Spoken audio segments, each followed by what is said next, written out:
Brewery, KIIFB റോഡുകളിലെ user ഫീ തുടങ്ങിയ വിഷയങ്ങൾ LDF-ൽ വിശദമായ ചർച്ചയായി. സാധാരണഗതിയിലുള്ളതിനേക്കാൾ ഏറെ സമയമെടുത്താണ് LDF പിരിയുകയും ചെയ്തത്.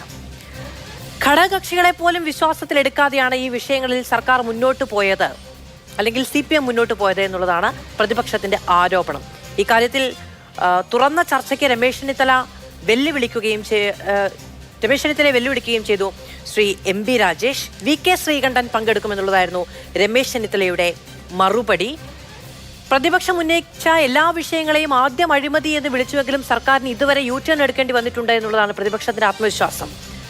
ഘടകകക്ഷികളുടെ എതിർപ്പിനെ തുടർന്ന് ഈ വിഷയം LDF-ൽ ചർച്ച ചെയ്യുമ്പോൾ LDF-ന് അതിൽ നിന്ന് പിന്മാറേണ്ടി വരുമോ, സർക്കാരിന് പിന്നാക്കം പോകേണ്ടി വരുമോ, അതോ പ്രതിപക്ഷത്തിന് ആരോപണങ്ങളിൽ നിന്നും സമരത്തിൽ നിന്നും പിന്നാക്കം പോകേണ്ടി വരുമോ? ഈ വിഷയമാണ് സൂപ്പർ പ്രൈം ടൈം എന്ന വിശദമായ ചർച്ചയ്ക്ക് മുന്നോട്ട് വെക്കുന്നത്. നമ്മളോടൊപ്പം അതിഥികൾ advocate KS Arunkumar, doctor Jindo John, Shri C Krishnakumar എന്നിവർ ചർച്ചയിൽ തത്സമയം ചേരുകയും ചെയ്യും. ശ്രീ MB രാജേഷ് 40 മിനിറ്റുകൾക്ക് മുമ്പ് ഫേസ്ബുക്കിൽ പങ്കുവച്ച കുറിപ്പ്, എന്നോടുള്ള സംവാദത്തിന് തനിക്ക് പകരം പാലക്കാട് MP പങ്കെടുക്കും എന്നാണ് ശ്രീ രമേശ് ചെന്നിത്തല പറയുന്നതായി അറിയുന്നത്. സ്പിരിറ്റ് നിർമ്മാണ പ്ലാന്റുമായി ബന്ധപ്പെട്ട വിഷയത്തിൽ ആദ്യം ആരോപണം ഉന്നയിച്ചത് ശ്രീ രമേശ് ചെന്നിത്തലയാണ്. തൊട്ടു പിന്നാലെ പ്രതിപക്ഷ നേതാവ് VD സതീശനും ആരോപണവുമായി രംഗത്ത് വന്നു. ഇരുവരും മത്സരിച്ച് ആരോപണം ഉന്നയിക്കുകയും പിന്നീട് ഒരുമിച്ച് വാർത്താസമ്മേളനം നടത്തുകയും ചെയ്തു. സംവാദത്തിന് ഇവരിൽ ആരെങ്കിലും വരുന്നതല്ലേ മര്യാദ എന്ന ചോദ്യമാണ്. ശ്രീ അരുൺകുമാർ, പ്രതിപക്ഷ നേതാവിന് നിയമസഭയിൽ ചർച്ച നടത്താനുള്ള ആത്മവിശ്വാസം ഇല്ലാതെ പോയി എന്നുള്ളതായിരുന്നു കഴിഞ്ഞ ദിവസത്തെ CPM-ന്റെ ആരോപണം എന്ന് പറയുന്നത്. MB രാജേഷ് തന്നെ അക്കാര്യം ഉന്നയിക്കുകയും ചെയ്തു. പ്രതിപക്ഷം ഉന്നയിക്കുന്ന ആരോപണങ്ങൾക്ക് വേണ്ടി മാത്രമാണ് എന്ന ആത്മവിശ്വാസം CPM-നുണ്ടോ?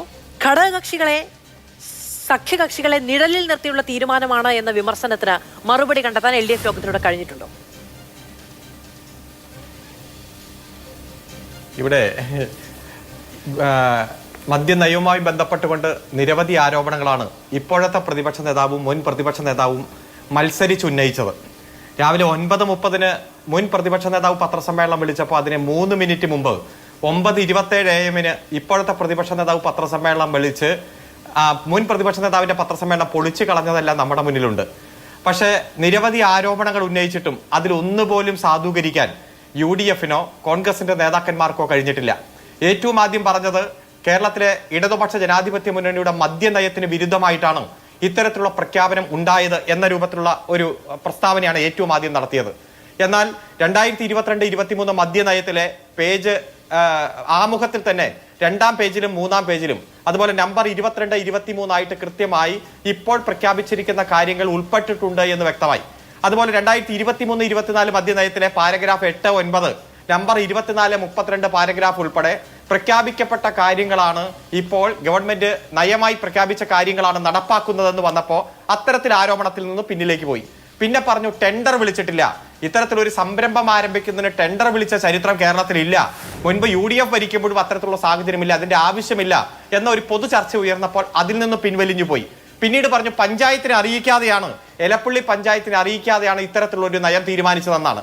എന്നാൽ 14/2/2024-നും 18/6/2024-നും എലപ്പള്ളി പഞ്ചായത്തിന് കൃത്യമായി കത്തയച്ചിട്ടുണ്ട് എന്നും അവരുടെ റിപ്പോർട്ട് തേടിയിട്ടുണ്ട് എന്നുള്ള വസ്തുതകൾ വന്നപ്പോൾ ആ ആരോപണവും പോയി. മൂന്നാമത് പറഞ്ഞു വലിയ തരത്തിലുള്ള ജലചൂഷണമാണ്, ഭൂഗർഭജലം കൊള്ളയടിക്കുന്ന പദ്ധതിയാണ്, ഒരു തുള്ളി പോലും ഭൂഗർഭജലം വേണ്ട എന്നും ഇതുമായി ബന്ധപ്പെട്ടുകൊണ്ടുള്ള പ്ലാൻ കൃത്യമായി പരിശോധിച്ചിട്ടുണ്ടെന്നും UDF-ന്റെ കാലത്ത് ആരംഭിച്ച കിൻഫ്രയുമായി ബന്ധപ്പെട്ടുകൊണ്ടുള്ള കുടിവെള്ള പദ്ധതി ഉപയോഗിച്ചുകൊണ്ടാണ് ഇത് ചെയ്യുന്നതെന്നും അവിടെ മഴവെള്ള സംഭരണിയാണെന്നും ഒരു തുള്ളി വെള്ളം വേണ്ട എന്ന കാര്യം കൃത്യമായിട്ട് വ്യക്തമായപ്പോൾ അതും പിൻവലിച്ചു പോയി. പിന്നീട് പറഞ്ഞു രഹസ്യ തീരുമാനമാണ്, ബന്ധപ്പെട്ട രേഖകൾ ഞാൻ പുറത്തുവിടും, 28/1 ഞാൻ പുറത്തുവിടുമെന്ന് പറഞ്ഞു. 16/1 ഗവൺമെന്റ് വെബ്സൈറ്റിൽ പ്രസിദ്ധീകരിച്ച രേഖകൾ അടക്കമാണ് പ്രതിപക്ഷ നേതാവ് പുറത്തുവിടുന്ന സാഹചര്യം ഉണ്ടായത്. അതുകൊണ്ട് കൃത്യമായി ഇടതുപക്ഷ ജനാധിപത്യ മുന്നണി ഈ കാര്യത്തിലെടുത്ത തീരുമാനം മദ്യനയത്തിന്റെ ഭാഗമായിട്ടാണ്. കേരളത്തിന്റെ കാർഷിക മേഖലയ്ക്ക് ഉത്തേജനം കിട്ടുന്ന പദ്ധതിയാണ്. എല്ലാ മേഖലയിലും ഈ കേരളത്തെ വലിയ മുൻനിരയിലേക്ക് കൊണ്ടുവരാൻ വേണ്ടിയിട്ടുള്ള പദ്ധതിയാണ്.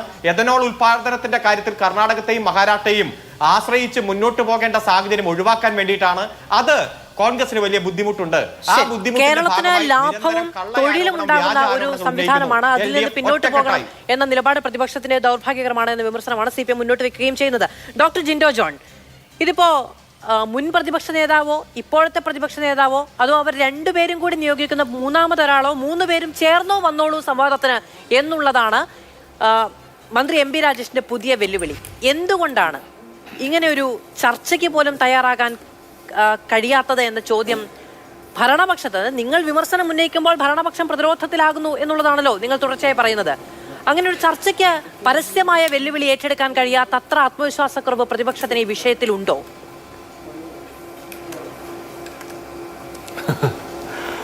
മധു, ഞങ്ങൾക്ക് ഈ വിഷയത്തിൽ യാതൊരു ധൈര്യക്കുറവുമില്ല.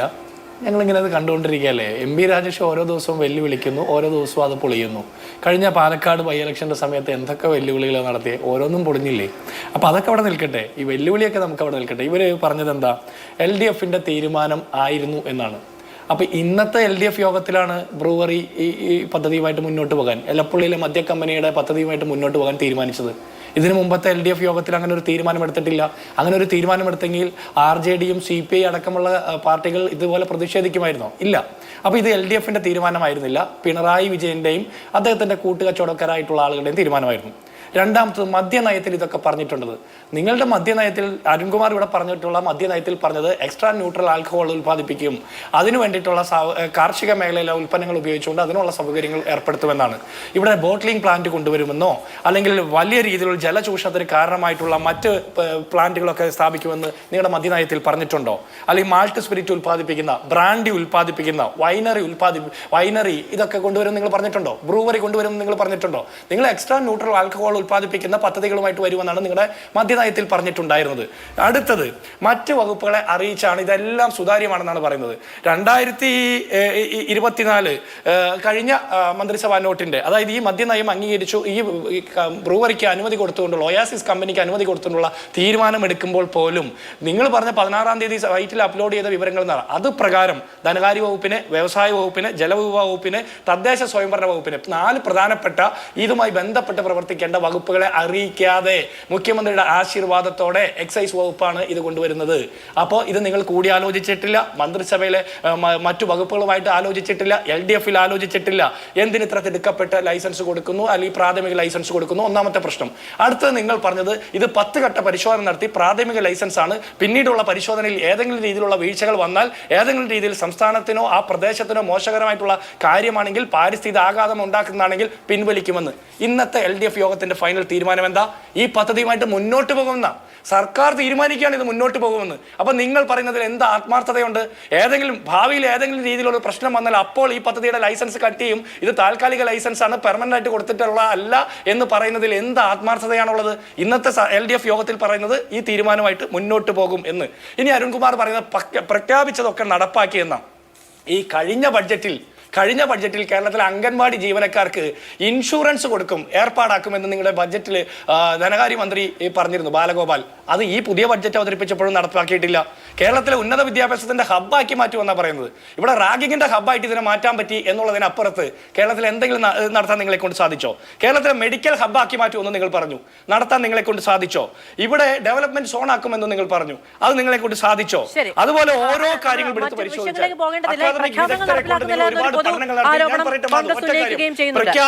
പ്രഖ്യാപിച്ച കാര്യങ്ങളൊക്കെ നടപ്പാക്കും എന്നാണ് ഇവർ പറഞ്ഞത്. ഒറ്റ കാര്യം പറഞ്ഞ് അവസാനിപ്പിക്കാം, അത് ഒറ്റ കാര്യമുള്ളൂ. പ്രഖ്യാപിച്ചതൊക്കെ നടപ്പാക്കുമെന്ന് പറഞ്ഞ സർക്കാർ, ഇവരുടെ പ്രയോറിറ്റി ഏതാണ്? ഇവർ നടപ്പാക്കുന്ന പദ്ധതികളുടെ പ്രയോറിറ്റി കൊള്ളയടിക്കാൻ വേണ്ടിയിട്ടുള്ള പരിപാടിയാണ്. കിഫ്ബിയിൽ റോഡുകളിൽ ടോൾ കൊണ്ടുവരും, അടുത്തത് മദ്യ കമ്പനിക്ക് ലൈസൻസ് കൊടുക്കും, അവിടുന്ന് പണം പിരിക്കും. അങ്ങനെയുള്ള പദ്ധതികളാണ് ഇവർ നടപ്പാക്കാൻ പോകുന്നത്. സാധാരണക്കാർക്ക് ഏറ്റവും അടിയന്തരമായിട്ടുള്ള ഒരു നടപടിയും സ്വീകരിക്കാൻ ഇവർ തയ്യാറല്ല. ഇനി കാർഷിക മേഖലയെ ഉത്തേജിപ്പിക്കാനാണെങ്കിൽ ഈ ബജറ്റിൽ കാർഷിക മേഖലയ്ക്ക് ഉത്തേജനം നൽകുന്ന എന്ത് പദ്ധതിയാണ് പ്രഖ്യാപിച്ചിട്ടുള്ളത്? ഈ നെല്ലിനും റബ്ബറിനും ഒക്കെ താങ്ങുവില പ്രഖ്യാപിച്ചത് എത്രത്തോളം ആശ്വാസകരമായിരുന്നു? റബ്ബറിന്റെ കാര്യത്തിൽ നെല്ലിന് താങ്ങുവില വർദ്ധിപ്പിച്ചിട്ടുണ്ടോ? ഇല്ല. കർഷകർക്ക് ആശ്വാസപരമായിട്ടുള്ള എന്തെങ്കിലും നടപടി കൊണ്ടുവന്നിട്ടുള്ളൂ? കർഷകർക്ക് ആശ്വാസപരമായിട്ട് ഞങ്ങൾ മദ്യ കമ്പനി കൊണ്ടുവരുന്നു പറയുന്ന ഒരു സർക്കാർ, അതിനെങ്ങനെ നമ്മൾ വിശ്വസിക്കുക?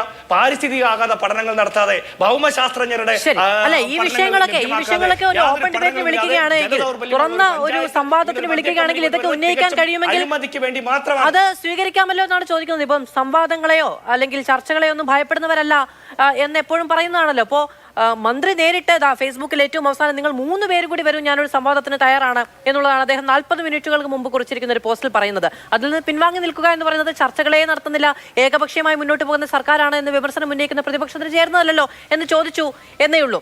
ശ്രീ സി കൃഷ്ണകുമാർ, നിങ്ങൾ തുടർച്ചയായി ഈ വിമർശനങ്ങൾ ഉന്നയിക്കുന്നുണ്ട്. BJP നിരന്തരമായി അവിടെ സമരം സംഘടിപ്പിക്കുന്നുണ്ട്. പാലക്കാട്ടെ ജനങ്ങളുടെ കുടിവെള്ള പ്രശ്നത്തെ ഏറ്റവും രൂക്ഷമാക്കുന്ന ഒരു പദ്ധതിയുമായിട്ടാണ് മുന്നോട്ട് പോകുന്നത്. ഇതിൽ അഴിമതി ഉണ്ട് തുടങ്ങിയ ആരോപണങ്ങൾ നിരന്തരം ഉന്നയിക്കുന്നുണ്ട്. ഇപ്പോൾ എത്ര പണം കിട്ടി എന്നുള്ളതാണ് പ്രതിപക്ഷം എനിക്കെതിരെ ചോദിക്കുന്ന ചോദ്യം എന്നുള്ളതാണ് കഴിഞ്ഞ ദിവസം ശ്രീ MP രാജേഷ് പറഞ്ഞത്. അപ്പോൾ അങ്ങനെ അഴിമതിയാണ് എന്ന് പറയുന്നതിനപ്പുറത്ത് ഇന്നതാണ് അഴിമതി നടന്നത് എന്ന് ഉന്നയിക്കാൻ കഴിയുമോ? അല്ല മാധു, ഇക്കഴിഞ്ഞ ദിവസം മന്ത്രി അഹല്യ ക്യാമ്പസിൽ മാധ്യമപ്രതിനിധികളെ വിളിച്ച് അവിടുത്തെ മഴവെള്ള സംഭരണിയെക്കുറിച്ചെല്ലാം മാധ്യമങ്ങൾക്ക് മുന്നിൽ വിവരിച്ചിരുന്നു. അപ്പോൾ അതിന് സമാനമായിട്ടുള്ള മഴവെള്ള സംഭരണി ഉപയോഗിച്ചുകൊണ്ടാണ് കമ്പനി പ്രവർത്തിക്കാൻ ആരംഭിക്കുന്നത്. എനിക്ക് അത്ഭുതം തോന്നിയത്, ഒരു മന്ത്രിയുടെ ഉത്തരവാദിത്തമാണോ ഒരു മദ്യ കമ്പനിക്ക് വേണ്ടി മാധ്യമപ്രതിനിധികളെ മുഴുവൻ തൊട്ടടുത്തുള്ള ഒരു സ്ഥാപനത്തിലെ മഴവെള്ള സംഭരണി കാണിച്ചു കൊടുക്കാനും അതിൻ്റെ പ്രവർത്തനത്തെ സംബന്ധിച്ച് അവരോട് വിവരിച്ചു കൊടുക്കാനുള്ളതൊക്കെ? ആ മദ്യ കമ്പനിയുടെ ഏതെങ്കിലും ഒരു ഉദ്യോഗസ്ഥൻ ഇതുവരെ അവരുടെ പ്രവർത്തനത്തെ സംബന്ധിച്ചോ അവർക്ക് ആവശ്യമായിട്ടുള്ള വെള്ളത്തെ സംബന്ധിച്ചോ എന്തെങ്കിലും ഒരു പത്രക്കുറിപ്പെങ്കിലും ഇതുവരെ നൽകിയിട്ടുണ്ടോ? ഇല്ല. അപ്പോൾ നേരത്തെ ഇവിടെ അരുൺകുമാർ സൂചിപ്പിച്ചു, ഞങ്ങളുടെ മദ്യനയത്തിൻ്റെ ഭാഗമായിട്ടാണ്, മദ്യനയത്തിൽ ഞങ്ങൾ നേരത്തെ തന്നെ ഇത് പ്രഖ്യാപിച്ചിട്ടുണ്ട്, എക്സ്ട്രാ ആൽക്കഹോൾ ഉൽപ്പാദിപ്പിക്കുന്ന, ന്യൂട്രൽ ആൽക്കഹോൾ ഉൽപ്പാദിപ്പിക്കുന്ന കമ്പനികൾക്ക് ഡിസ്റ്റിലറികൾ തുടങ്ങാൻ അനുവാദം കൊടുക്കുന്നത്. ഞങ്ങൾ പറയുന്നത് അതുതന്നെയാണ് ഇതിൻ്റെ പിന്നിലുള്ള മദ്യനയം തന്നെ തിരുത്തിയത് തന്നെ ഈ ഓയസിസ് ഡിസ്റ്റിലറിക്ക് വേണ്ടിയാണെന്നാണ് ഞങ്ങളുടെ വാദം. കാരണം ഇതിൽ 11/8/2023 എക്സ്പ്രഷൻ ഓഫ് ഇൻട്രസ്റ്റ്, എത്തനോളിൻ്റെ എക്സ്പ്രഷൻ ഓഫ് ഇൻട്രസ്റ്റ് കേന്ദ്ര സർക്കാർ കോൾ ഫോർ ചെയ്യുന്നത്. ആ എക്സ്പ്രഷൻ ഓഫ് ഇൻട്രസ്റ്റിൽ പങ്കെടുക്കുന്ന ഓയസിസ് കമ്പനി അതിൽ പറഞ്ഞിരിക്കുന്ന അഡ്രസ്സ് ഏതാ? വേങ്ങോടി ഏലപ്പള്ളി 2 വില്ലേജ് എന്നുള്ള അഡ്രസ്സാണ് കാണിച്ചിരിക്കുന്നത്. അതായത് സംസ്ഥാന സർക്കാർ ഇവർക്ക് ഔദ്യോഗികമായിട്ട് അനുവാദം കൊടുക്കുന്നതിന് മുമ്പ് തന്നെ, ഏകദേശം 1 വർഷം മുമ്പ് തന്നെ ഇതിൻ്റെ പ്ലാന്റ് സ്ഥാപിക്കുന്ന സ്ഥലത്തിൻ്റെ അഡ്രസ്സായിട്ട് ഓയസിസ് കമ്പനി കൊടുത്തിരിക്കുന്ന ഏലപ്പള്ളി അഡ്രസ്സാണ്. അതിന് 1 വർഷം മുമ്പ് തന്നെ അവർ സ്ഥലം വാങ്ങിയിട്ടുണ്ട്. അപ്പോൾ ഒരു 24 ഏക്കർ സ്ഥലം വാങ്ങാൻ ഒരു കമ്പനി ധൈര്യപ്പെടണമെങ്കിൽ, അവർ മദ്യനിർമ്മാണശാല ആരംഭിക്കാനുള്ള ലക്ഷ്യവുമായിട്ടൊരു സ്ഥലം വാങ്ങണമെങ്കിൽ ഇവിടുത്തെ സംസ്ഥാന സർക്കാരിൻ്റെ മൗനാനുവാദം നേരത്തെ തന്നെ ലഭിച്ചതിൻ്റെ അടിസ്ഥാനത്തിലാണ്, അവർക്ക് ഉറപ്പ് ലഭിച്ചതിൻ്റെ അടിസ്ഥാനത്തിലാണ് എലപ്പള്ളി പോലെയുള്ള ഒരു പ്രദേശത്ത് 24 ഏക്കർ സ്ഥലം വാങ്ങാനും കേന്ദ്ര സർക്കാരിൻ്റെ ഓയിൽ കമ്പനികൾ വിളിച്ച എക്സ്പ്രഷൻ ഓഫ് ഇൻട്രസ്റ്റിൽ ആ പ്ലാന്റ് അഡ്രസ്സ് കാണിച്ച് ഇതിൽ പങ്കെടുക്കാനും. അതിലേറ്റവും ശ്രദ്ധിക്കേണ്ട പോയിന്റ്, ഈ ഓയിൽ കമ്പനികളുമായിട്ടുള്ള എഗ്രിമെൻറ്റിൽ വളരെ കൃത്യമായിട്ട് സൂചിപ്പിക്കുന്നുണ്ട്, പ്ലാന്റ് അഡ്രസ്സ് എവിടെയാണോ കാണിച്ചിരിക്കുന്നത് ആ പ്ലാന്റ് പിന്നെ അവിടുന്ന് മാറ്റാനുള്ള അനുവാദമില്ല. അപ്പോൾ അത്ര സ്ട്രിക്റ്റ് ആയിട്ടുള്ള കണ്ടീഷൻസ് ഉള്ള ഒരു എഗ്രിമെൻ്റ് ഓയിൽ കമ്പനികളുമായിട്ട് ഒപ്പുവെക്കുന്ന സമയത്ത് ഓയിൽ കമ്പനിക്ക് വ്യക്തമായിട്ടുള്ള ഉറപ്പ് 2023 തന്നെ സംസ്ഥാന സർക്കാരിൽ നിന്ന് ലഭിച്ചു എന്നുള്ളതിന്റെ അടിസ്ഥാനത്തിലാണ് അവർ ഈ എക്സ്പ്രഷൻ ഓഫ് ഇൻട്രസ്റ്റിൽ പങ്കെടുക്കുന്നത്. അതാണ് ഞങ്ങൾ പറഞ്ഞത്. ഇതിപ്പോ ഒരു കമ്പനി അവർ ഈ പറയുന്ന വ്യാജരേഖ ചമച്ചാണെങ്കിലോ ഈ പറയുന്ന എക്സ്പ്രഷൻ ഓഫ് ഇൻട്രസ്റ്റിൽ ഇവർ ഇത് കാണിക്കുമ്പോ അത് അന്വേഷിക്കുകയോ അതിന്റെ ഭാഗമായി അവരെ ഇതിൽ നിന്ന് മാറ്റി നിർത്തുകയോ ചെയ്തിട്ടുണ്ടോ? അല്ല, എക്സ്പ്രഷൻ ഓഫ് ഇൻട്രസ്റ്റ് ഒരു സർക്കാരിൻ്റെ, ഒരു കേന്ദ്ര സർക്കാരിൻ്റെ ഒരു പൊതുമേഖലാ സ്ഥാപനത്തിൻ്റെ എക്സ്പ്രഷൻ ഓഫ് ഇൻട്രസ്റ്റിൽ പങ്കെടുക്കുന്ന സമയത്ത് അതിൽ കണ്ടീഷനാണ്, അതിൽ കാണിച്ചിരിക്കുന്ന പ്ലാന്റ് അഡ്രസ്സ് പിന്നീട് ഷിഫ്റ്റ് ചെയ്യാനോ മാറ്റാനോ ഉള്ള പെർമിഷൻ ഇല്ല. അങ്ങനെ ചെയ്യുകയാണെങ്കിൽ ആ എഗ്രിമെൻ്റ്, ആ ഓയിൽ കമ്പനികളായിട്ടുള്ള എഗ്രിമെൻ്റ് ക്യാൻസൽ ആവുന്ന വളരെ കൃത്യമായിട്ട് എഗ്രിമെൻറ്റിൽ പറയുന്ന സമയത്ത് ഒരു കമ്പനി ആ അഡ്രസ്സ് കാണിച്ച് ആ എക്സ്പ്രഷൻ ഓഫ് ഇൻട്രസ്റ്റിൽ പങ്കെടുക്കണമെങ്കിൽ വ്യക്തമായിട്ടുള്ള ഒരു ഉറപ്പ് അവർക്ക് ഉറപ്പുണ്ടല്ലോ, ഇവിടെ ഈ പ്ലാന്റ് സ്ഥാപിക്കാൻ കഴിയും. അതിനുള്ള ഒരു ഉറപ്പ് സംസ്ഥാന സർക്കാരിന്റെ വാക്കാലുള്ള ഉറപ്പ്. ഞാൻ ചോദിക്കുന്നത് എന്തുകൊണ്ടാണ് അവരങ്ങനെ ചട്ടരഹിതമായി വ്യാജരേഖ ചമച്ച് ഇതിൽ പങ്കെടുത്താണെങ്കിലോ? സർക്കാർ ഈ ഉറപ്പ് നൽകിയിട്ടുണ്ട് എന്ന് ആധികാരികമായി പറയാൻ എന്തെങ്കിലും തെളിവുണ്ടോ? അല്ല, അവർക്ക് ലഭിച്ച ഉറപ്പിന്റെ അടിസ്ഥാനത്തിലാണല്ലോ അവർ ഇത്ര 24 ഏക്കർ സ്ഥലം, ഒരു 2 വർഷം മുമ്പേ 24 ഏക്കർ സ്ഥലം വാങ്ങുന്നു. ഒരു പൊതുമേഖലാ സ്ഥാപന ഓയിൽ കമ്പനികളുടെ ടെൻഡറിൽ പങ്കെടുക്കണമെങ്കിൽ വ്യക്തമായിട്ട് ഉറപ്പ് ലഭിച്ചതിന്റെ അടിസ്ഥാനത്തിൽ തന്നെയാണ് അവർ ചെയ്തിരിക്കുന്നത്.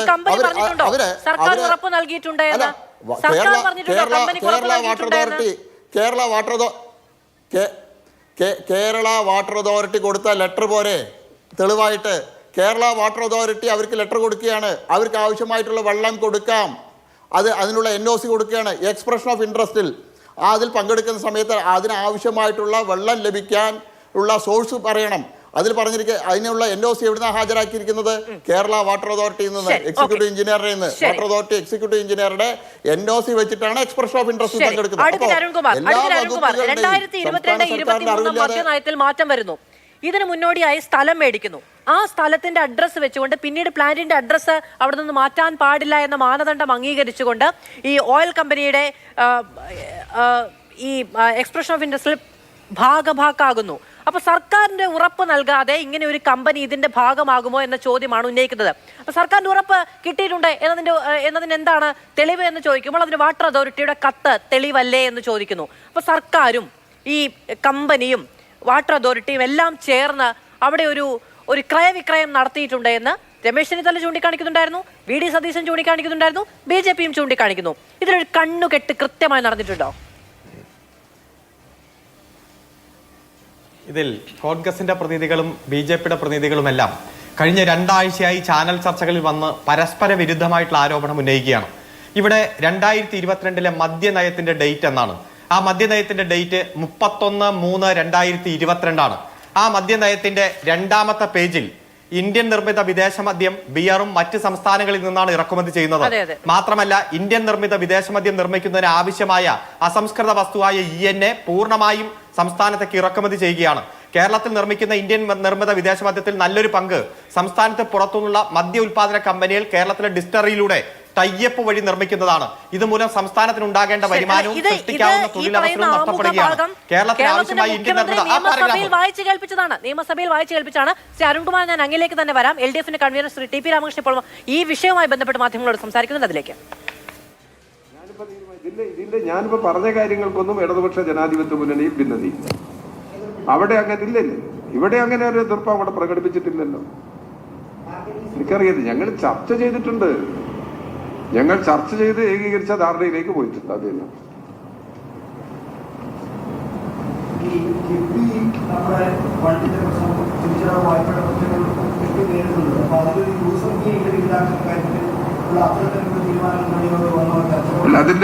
അതിൽ ഉയർന്നു നിൽക്കുന്ന പ്രശ്നം എന്താണെന്ന് പറഞ്ഞാൽ കിഫ്ബി വൻകിട പദ്ധതികൾക്ക് വൻതോതിൽ തുക ചെലവഴിക്കുന്നു, ചെറുകിട പദ്ധതികൾക്കും ചെലവാക്കുന്നു. അപ്പൊ വൻകിട പദ്ധതികൾക്ക് വേണ്ടി ചെലവഴിക്കുമ്പോൾ അതുവഴി വരുമാനം സമാഹരിക്കുന്നതിനുള്ള നിലപാട് സ്വീകരിക്കുക, അത് കിഫ്ബിയുടെ സംരക്ഷണത്തിന് ആവശ്യമാണ്. അപ്പൊ അത് സംബന്ധിച്ച് ഇപ്പോൾ ഒരു തീരുമാനമെടുത്തിട്ടില്ല. ഗവൺമെന്റ് ഇത് സംബന്ധിച്ച ഒരു തീരുമാനമെടുത്തിട്ടില്ല. ഗവൺമെന്റിന്റെ പരിഗണനയിലുള്ള LDF കൺവീനർ TP രാമകൃഷ്ണൻ വാർത്താ സമ്മേളനം നടത്തുകയായിരുന്നു. ബ്രൂവറി വിഷയത്തിൽ മുന്നോട്ട് പോകാനുള്ള തീരുമാനമാണ് LDF എടുത്തിരിക്കുന്നത്. കിഫ്ബിയിലെ യൂസർ ഫീയുമായി ബന്ധപ്പെട്ട ഒരു തീരുമാനം തൽക്കാലമില്ല, പിന്നീട് എന്നുള്ള നിലപാടാണ് LDF എത്തിച്ചേർത്തിരിക്കുന്നത് എന്നാണ് നമുക്ക് മനസ്സിലാകുന്നത്. അടുക്കൽ അരുൺകുമാർ അങ്ങ് തുടരുകയായിരുന്നു. അരുൺകുമാർ, ഇങ്ങനെ ആവശ്യമായ സഹായം എല്ലാം നൽകാം എന്ന സർക്കാർ വാഗ്ദാനത്തിൻ പേരിലാണോ ഇത്രയും വലിയ മുതൽ മുടക്കിന് ഈ കമ്പനി ഇവിടെ എത്തിയിരിക്കുന്നത് എന്നുള്ളതാണ് ചോദ്യം. അതിൽ അഴിമതി ഉണ്ട് എന്നുള്ളതാണ് പ്രതിപക്ഷം ആരോപിക്കുന്നത്. അല്ല, തെറ്റായിട്ടുള്ള വാദങ്ങൾ നിരവധി ഉന്നയിച്ചുകൊണ്ടിരിക്കുന്നു. അദ്ദേഹം പറഞ്ഞത് എന്താ? വാട്ടർ അതോറിറ്റിയുടെ കത്തല്ലേ തെളിവെന്ന്. എന്നാൽ ആ വാട്ടർ അതോറിറ്റിയുടെ കത്ത് എന്നാ? 16/6/2023 വാട്ടർ അതോറിറ്റിയുടെ കത്ത്. അതായത് മദ്യനയം വന്നത് 31/3/2022. 14 മാസം കഴിഞ്ഞിട്ടാണ് വാട്ടർ അതോറിറ്റിയുമായി ബന്ധപ്പെട്ടുള്ള കത്തിടപാടുകൾ ആരംഭിക്കുന്നത്. ഒരാൾ ഒരു സംരംഭം തുടങ്ങാൻ വന്നാൽ ആദ്യം സ്ഥലം വാങ്ങിക്കും, അതിനുശേഷം അതിലേക്ക് റോഡ് ഉറപ്പുവരുത്തും, വൈദ്യുതി ഉറപ്പുവരുത്തും, ജലം ഉറപ്പുവരുത്തും. ഇതെല്ലാം ഉറപ്പുവരുത്തിയിട്ടാണല്ലോ ആപ്ലിക്കേഷൻ കൊടുക്കുന്നത്. 16/1/2025 ആ കത്തിൽ തന്നെ പറഞ്ഞിരിക്കുന്നത് കഞ്ചിക്കോട് വ്യവസായ മേഖലയോട് ചേർന്ന് 24 ഏക്കർ ഉത്തരവ്, ഗവൺമെന്റ് ഉത്തരവ്, 24 ഏക്കർ ഭൂമി സ്ഥാപനത്തിന്റെ കൈവശമുണ്ടെന്നും നിർദ്ദിഷ്ട ethanol ENA distillation unit zero discharge സാങ്കേതിക വിദ്യയെ അടിസ്ഥാനമാക്കിയുള്ളതാണെന്നും പരിസ്ഥിതി മന്ത്രാലയം അനുശാസിക്കുന്ന എല്ലാ മാനദണ്ഡങ്ങൾ പാലിക്കുമെന്നും ഈ പ്രോജക്റ്റിന് ആവശ്യമായ ജലം നൽകുന്നതിന് കേരള വാട്ടർ അതോറിറ്റി അനുമതി നൽകിയിട്ടുണ്ടെന്നും നിലവിലെ നിയമപ്രകാരം റെയിൻ വാട്ടർ ഹാർവസ്റ്റിംഗ് നടത്തി മഴവെള്ളം സംഭരിക്കാനുള്ള പദ്ധതിയും കമ്പനി പ്രോജക്റ്റിൽ ഉൾപ്പെടുത്തിയിട്ടുണ്ട്. ഇതെല്ലാം റെഡിയാണ് എന്ന് കൊടുത്ത ആപ്ലിക്കേഷനിൽ തന്നെ സ്ഥലം, റോഡ്, വൈദ്യുതി, ജല കണക്ഷൻ എല്ലാം ഉണ്ട്. അതുകൊണ്ട് ഞങ്ങൾക്ക് ഇതിനുള്ള അനുവാദം വേണമെന്നുള്ള ആപ്ലിക്കേഷൻ കൊടുക്കുന്നു. ഇവിടെ കോൺഗ്രസിന്റെ പ്രതിനിധി പറഞ്ഞല്ലോ, ഈ ഒരു ലൈസൻസും ഇല്ലാതെ തുടങ്ങാൻ പോകുന്നു, അത് ഇനി കൊണ്ടുവന്നാൽ മതി, പ്രാഥമിക അനുമതിയാണ് കൊടുത്തതെന്ന് പറഞ്ഞു. ഇപ്പൊ നയം തിരുത്തി മുന്നോട്ട് പോകുന്നു. ഇതെല്ലാം MSME ആക്ട് പ്രകാരമാണ്. ഇന്ത്യൻ പാർലമെന്റ് പാസാക്കിയ നിയമം, സംസ്ഥാന നിയമസഭ പാസാക്കിയ നിയമം, റൂള്, അതനുസരിച്ച് ഇവിടെ മുതൽ മുടക്കാൻ ഈ നിർദ്ദിഷ്ട കാലത്തേക്ക് ഒരു സ്റ്റാറ്റ്യൂട്ടറി ലൈസൻസും വേണ്ട, പ്രാഥമിക അനുമതി കിട്ടും, ഇൻ പ്രിൻസിപ്പൽ അപ്രൂവൽ കിട്ടും. അപ്പൊ കൃത്യമായി 31/3/2022 മദ്യനയം, 2023 6 മാസം വാട്ടർ അതോറിറ്റിക്ക് കത്ത്, അതുമായി ബന്ധപ്പെട്ടുള്ള അനുബന്ധ രേഖകളെല്ലാം വെച്ച് അവർ ആപ്ലിക്കേഷൻ കൊടുക്കുന്നു. 14 മാസം എടുത്ത 10 പരിശോധന നടത്തി ഗവൺമെന്റ് അതിന് പ്രാഥമിക അനുമതി കൊടുക്കുന്നു. ഇതിൽ എവിടെയാണ് തെറ്റ്? പ്രതിപക്ഷ നേതാവും മുൻ പ്രതിപക്ഷ നേതാവും കഴിഞ്ഞ 3 ആഴ്ചയായി നിരവധി ആരോപണങ്ങൾ ഉന്നയിച്ച് അതെല്ലാം പൊട്ടിപ്പാളിസായി, അതെല്ലാം പിൻവലിച്ച് രക്ഷപ്പെട്ട ഓടി അവര് നേരെ പോയി ഷെറിന്റെ ജയിൽ മോചിത ആയ സംഭവത്തിലേക്ക് പോയി, അതിനുശേഷം വാളയാറ് പോയി, അതിനുശേഷം തിരിഞ്ഞ് ഈസ് ഓഫ് ഡൂയിങ് ബിസിനസ്സിൽ വന്നു, അതിനിടെ കിഫ്ബിയിൽ കയറി. ഇതെല്ലാം പറഞ്ഞ് പരാജയപ്പെട്ട ഏറ്റവും അവസാനം പറഞ്ഞു നാളെ മുതൽ നടക്കുന്ന ഗ്ലോബൽ ഇൻവെസ്റ്റേഴ്സ് മീറ്റിംഗിൽ ഞാൻ പങ്കെടുക്കുമെന്ന് പറഞ്ഞ് എല്ലാ ആരോപണങ്ങളും പിൻവലിച്ച് രക്ഷപ്പെടേണ്ടി വന്ന സാഹചര്യം. പിന്നെ BJP, നമുക്കറിയാം, ഇതേ കമ്പനിക്ക് പഞ്ചാബിൽ അനുവാദം കൊടുത്തു കോൺഗ്രസ്, ഹരിയാനയിൽ അനുവാദം കൊടുത്തു കോൺഗ്രസ്, മധ്യപ്രദേശിൽ അനുവാദം കൊടുത്തു കോൺഗ്രസ്, ഡൽഹിയിൽ അനുവാദം കൊടുത്തു കോൺഗ്രസ്, ഉത്തർപ്രദേശിൽ അനുവാദം കൊടുത്തു BJP. ഇവിടെ എല്ലാം നടത്തി അനുവാദം കൊടുത്ത് എല്ലാം ചെയ്തു. പക്ഷെ കേരളത്തിൽ മാത്രം ഞങ്ങൾ അനുവദിക്കില്ല. കേരളം ഈ ആപ്ലിക്കേഷൻ കൃത്യമായി പരിശോധിച്ച് മദ്യനയത്തിന്റെ ഭാഗമായി കൃത്യമായി എല്ലാ വസ്തുതകളും നോക്കി കാർഷിക മേഖലയ്ക്ക് ഉത്തേജനമുണ്ടാക്കാൻ, അതുപോലെ സീറോ ഡിസ്ചാർജ് കാലിത്തീറ്റയും കോഴിത്തീറ്റയും ഉൽപ്പാദിപ്പിക്കുന്ന കമ്പനി ഒരു തരത്തിലും ജല ദൗർലഭ്യമില്ലാതെ ഭൂഗർഭ ജലത്തിന്റെ ഒരു സിംഗിൾ പോലും ഉപയോഗിക്കാത്ത ഒരു പദ്ധതിയാണ്. ഇന്നൊരു വാർത്തയുണ്ട്, കർണാടകത്തിൽ നിന്നുള്ള ഒരു വാർത്ത ഹിന്ദു ദിനപത്രത്തിൽ റിപ്പോർട്ട് ചെയ്തിട്ടുണ്ട്. ഒറ്റ കാര്യം, അതായത് അവിടെ ജല ദൗർലഭ്യത ഉണ്ടെന്നും ആ ജലത്തിന്റെ അളവ് തെറ്റിക്കുന്നവർക്ക് 5000 രൂപ ഫൈനാണ് ബാംഗ്ലൂർ ഈടാക്കുന്നത്. അവിടെ 3700 കോടി രൂപയുടെ ബ്രൂവറി കോൺഗ്രസ് സർക്കാർ കർണാടകത്തിൽ അനുവാദം കൊടുത്ത വാർത്തയാണ് ഇന്ന് ഹിന്ദു ദിനപത്രത്തിലുള്ളത്. അത് കോൺഗ്രസ് ഭരിക്കുന്നിടത്തൊക്കെ ആകാം, പക്ഷേ ഇവിടെ എഥനോൾ പോലും ഉൽപ്പാദിപ്പിക്കാൻ പാടില്ല. MP രാജേഷ് വെല്ലുവിളി നടത്തുന്നു, അതിൽ നിന്ന് പിന്നോട്ട് പോകുന്നു എന്നാണ് ഡോക്ടർ ജിൻഡോ ജോൺ നേരത്തെ പറഞ്ഞത്. ഈ വിഷയത്തിൽ ടെൻഡർ മുതൽ ഇങ്ങോട്ട്, അഴിമതി ആരോപണം മുതൽ ഇങ്ങോട്ട്, കവിത ഇവിടെ വന്നു എന്നതടക്കമുള്ള കാര്യങ്ങളൊക്കെ മുന്നവെച്ചും മുള്ളുവെച്ചും പറയുന്നതല്ലാതെ എന്തെങ്കിലും ഒരു കാര്യത്തിൽ തെളിവ് മുന്നോട്ട് വെക്കാൻ കോൺഗ്രസിനോ പ്രതിപക്ഷത്തിനോ കഴിഞ്ഞിട്ടുണ്ടോ എന്നൊരു ചോദ്യമാണ് CPM വളരെ ആത്മവിശ്വാസത്തോടെ ചോദിക്കുന്നത്. ഒരു സ്ഥലം വാങ്ങുന്നു, മദ്യനയം വന്നതിന് പിന്നാലെ സ്ഥലം വാങ്ങുന്നു, അതുമായി ബന്ധപ്പെട്ട വൈദ്യുതി കണക്ഷൻ, വെള്ളം, റോഡ് തുടങ്ങിയ അടിസ്ഥാന സൗകര്യങ്ങൾ ഒരുക്കുന്നു, വാട്ടർ അതോറിറ്റിയിൽ ആപ്ലിക്കേഷൻ കൊടുക്കുന്നു, അവിടെ നിന്ന് അനുമതി കിട്ടുന്നു, അതുമായി ബന്ധപ്പെട്ട് മുന്നോട്ട് പോകുന്നു. ഇതിൽ എവിടെയാണ് അഴിമതി എന്നാണ് ചോദിക്കുന്നത്. ഇന്നതാണ് അഴിമതി എന്നത് പറയാൻ കഴിയുമോ? ഏറ്റവും ഒടുവിൽ നിങ്ങൾ LDF-ലെ ഘടകകക്ഷികളെ വിശ്വാസത്തിലെടുത്തിട്ടില്ല എന്നുള്ള ആരോപണമാണല്ലോ മുന്നോട്ട് വെക്കുന്നത്. LDF-ലെ ഘടകകക്ഷികളെ വിശ്വാസത്തിലെടുത്തിട്ടുണ്ടോ ഇല്ലയോ എന്നുള്ളത് LDF-ലെ ആഭ്യന്തര പ്രശ്നമല്ലേ? നിങ്ങൾ ആദ്യം ഉന്നയിച്ച കാര്യത്തിൽ LDF ഇല്ലല്ലോ. ഇത് LDF-ന്റെ ആഭ്യന്തര പ്രശ്നം എന്ന് പറഞ്ഞാൽ LDF ശൂന്യാകാശത്ത് പ്രവർത്തിക്കുന്ന ഒരു സംവിധാനമല്ലല്ലോ. ഈ കേരളത്തിലെ ജനങ്ങളോട് വിശ്വാസ്യത പറഞ്ഞ് LDF വരും, എല്ലാം ശരിയാകും എന്ന് പറഞ്ഞിട്ടല്ലേ ഇവർ തെരഞ്ഞെടുപ്പിൽ മത്സരിച്ചതും അധികാരത്തിൽ വന്നതും. അപ്പോൾ LDF-ലെ ആഭ്യന്തര പ്രശ്നം എന്ന് പറഞ്ഞാൽ അങ്ങനെ നമുക്ക് ചുരുക്കി കാണിക്കാൻ പറ്റില്ല. അത് സംസ്ഥാനത്തിന്റെ മുഴുവൻ പ്രശ്നമാണ്, അവർ പറയാൻ ബാധ്യസ്ഥരാണ്. അതുകൊണ്ടല്ലേ ഇന്നിപ്പോൾ മുന്നണി കൺവീനർ പറഞ്ഞ ഒക്കെ സെറ്റിൽ ചെയ്തു എന്നാണ്. അങ്ങനെയാണെങ്കിൽ RJDയും CPI ഒക്കെ എന്തുകൊണ്ട് അന്ന് ഇവർക്ക് പറഞ്ഞപ്പോൾ ഇവരാരും കേട്ടില്ലേ? അതോ കേട്ടിട്ട് ഇവർ മറന്നുപോയോ? ഇവർ LDF നേതാക്കന്മാർക്ക് അൽഷിമേഴ്സ് ഉണ്ടോ? അങ്ങനെയൊന്നല്ലല്ലോ. അപ്പം മുൻപ് മുന്നണിയിൽ ഇത്തരം കാര്യങ്ങൾ ചർച്ച ചെയ്തിട്ടില്ല. മന്ത്രിസഭയിൽ ഇത് വന്നപ്പോൾ മറ്റ് പ്രധാനപ്പെട്ട 4 വകുപ്പുകളുമായിട്ട് കൂടി ആലോചിച്ചിട്ടില്ല. ഇതൊക്കെ നമ്മുടെ മുമ്പിലുള്ള തെളിവുകളാണ്. അങ്ങനെ ഒന്നുമില്ലാതെ ഒരു കമ്പനിക്ക് പ്രത്യേകമായിട്ട് ഇത്ര സ്പീഡിൽ ഒരു തീരുമാനം എടുക്കുമ്പോൾ, ഇവിടെ പറഞ്ഞ 10 ഘട്ട പരിശോധന നടത്തി 14 മാസം എടുത്ത് നടത്തിയ പ്രാഥമിക ലൈസൻസ് എന്ന നിങ്ങൾ അരുൺകുമാർ അടക്കമുള്ള LDF-ന്റെ പ്രതിനിധികൾ നിരവധി ചർച്ചകളിൽ ഞാൻ ഉൾപ്പെടെയുള്ള UDF-ന്റെ പ്രതിനിധികളോട് പറഞ്ഞിട്ടുണ്ട്. ഇത് പ്രാഥമിക ലൈസൻസ് മാത്രമാണ്, ഈസ് ഓഫ് ഡൂയിങ്ങിന്റെ ഭാഗമായിട്ട് കൊടുക്കുന്നതാണ്. പിന്നീട് വരുന്ന ഘട്ടത്തിൽ എപ്പോഴെങ്കിലും എന്തെങ്കിലും പ്രശ്നം നേരിട്ടാൽ അത് പിൻവലിക്കാൻ തയ്യാറാണെന്നാണ് നിങ്ങൾ പറഞ്ഞിട്ടുള്ളത്. ഇപ്പോൾ LDF നേതൃത്വം തീരുമാനിച്ചത് എന്താ? ഇതുമായി മുന്നോട്ട് പോകുന്നു. LDF ആണ് തീരുമാനിക്കുന്നത് ഇതുമായിട്ട് മുന്നോട്ട് പോകാൻ, ആ കമ്പനിയല്ല തീരുമാനിക്കണം കമ്പനിയുമായിട്ട് മുന്നോട്ട് പോകാൻ. LDF സർക്കാരിന്റെ മുൻപിൽ വരുന്ന തീരുമാനങ്ങളിൽ അല്ല, ഞാൻ പറയട്ടെ, സർക്കാരിന്റെ മുൻപിൽ വരുന്ന അപേക്ഷയിൽ നിയമപരമായിട്ടുള്ള എന്ത് അനുമതി കൊടുക്കാനും കൊടുത്തു പോവുക, നിയമവിരുദ്ധമായിട്ടുള്ളത് തടഞ്ഞു മുന്നോട്ട് പോകുക. അതാണ് സർക്കാരിന്റെ നയം. അല്ലാതെ കമ്പനി വരുത്തുക എന്നുള്ളത് സർക്കാരിന്റെ നയമാണോ? മദ്യ കമ്പനി വരുത്തുന്നതാണോ സർക്കാരിന്റെ നയം? എങ്കിൽ നിങ്ങൾ പറഞ്ഞല്ലോ LDF-ൽ ചർച്ച ചെയ്യുന്നില്ല എന്നുള്ളതായിരുന്നല്ലോ ആരോപണം. ഈ അനുമതി കൊടുത്ത തീരുമാനം, അല്ലാതെ മദ്യ കമ്പനിയുമായി മുന്നോട്ട് പോകാമെന്നല്ല LDF തീരുമാനമെടുത്തത്. അനുമതി കൊടുത്ത തീരുമാനവുമായി സർക്കാർ മുന്നോട്ട് പോകാം, അതിനുള്ള പിന്തുണ LDF കൊടുക്കും എന്നുള്ളതാണ്. അനുമതി കൊടുത്ത തീരുമാനമായിട്ട് മുന്നോട്ട് പോകും എന്ന് പറഞ്ഞാൽ ഈ കമ്പനിക്ക് ലൈസൻസ് കൊടുത്തു, അത് മുന്നോട്ട് പോകുമെന്നല്ലേ? അപ്പൊ പിന്നീട് നാട്ടുകാർക്ക് കുടിവെള്ളത്തിന്റെ ദൗർലഭ്യം വന്നാൽ അല്ലെങ്കിൽ അവിടുത്തെ കർഷകരുടെ പ്രശ്നം ഇതൊന്നും അഡ്രസ് ചെയ്തുകൊണ്ട് യാതൊരു സമരത്തിനും ഇനി ചെവി കൊടുക്കില്ല എന്ന് LDF പ്രഖ്യാപിച്ചിരിക്കുകയാണ്.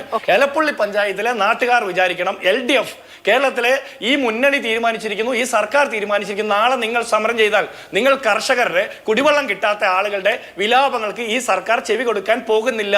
ഈ കമ്പനിക്ക് കൊടുത്ത ലൈസൻസ്, പ്രാഥമിക ലൈസൻസ് ആയിട്ട് മുന്നോട്ട് പോകാൻ സർക്കാർ തീരുമാനിച്ചിരിക്കുന്നു. ഒന്നാമത്തെ കാര്യം, മാധു ഒരു കാര്യം ചോദിക്കട്ടെ, പാലക്കാട് ജില്ലയിലെ വിക്ടോറിയ കോളേജിൽ ലേഡീസ് ഹോസ്റ്റലിൽ കഴിഞ്ഞ ആഴ്ച അടച്ചുപൂട്ടിയിൽ എന്തിന്റെ പേരിലാണെന്നറിയോ? കുടിവെള്ളം കിട്ടാനിട്ട്.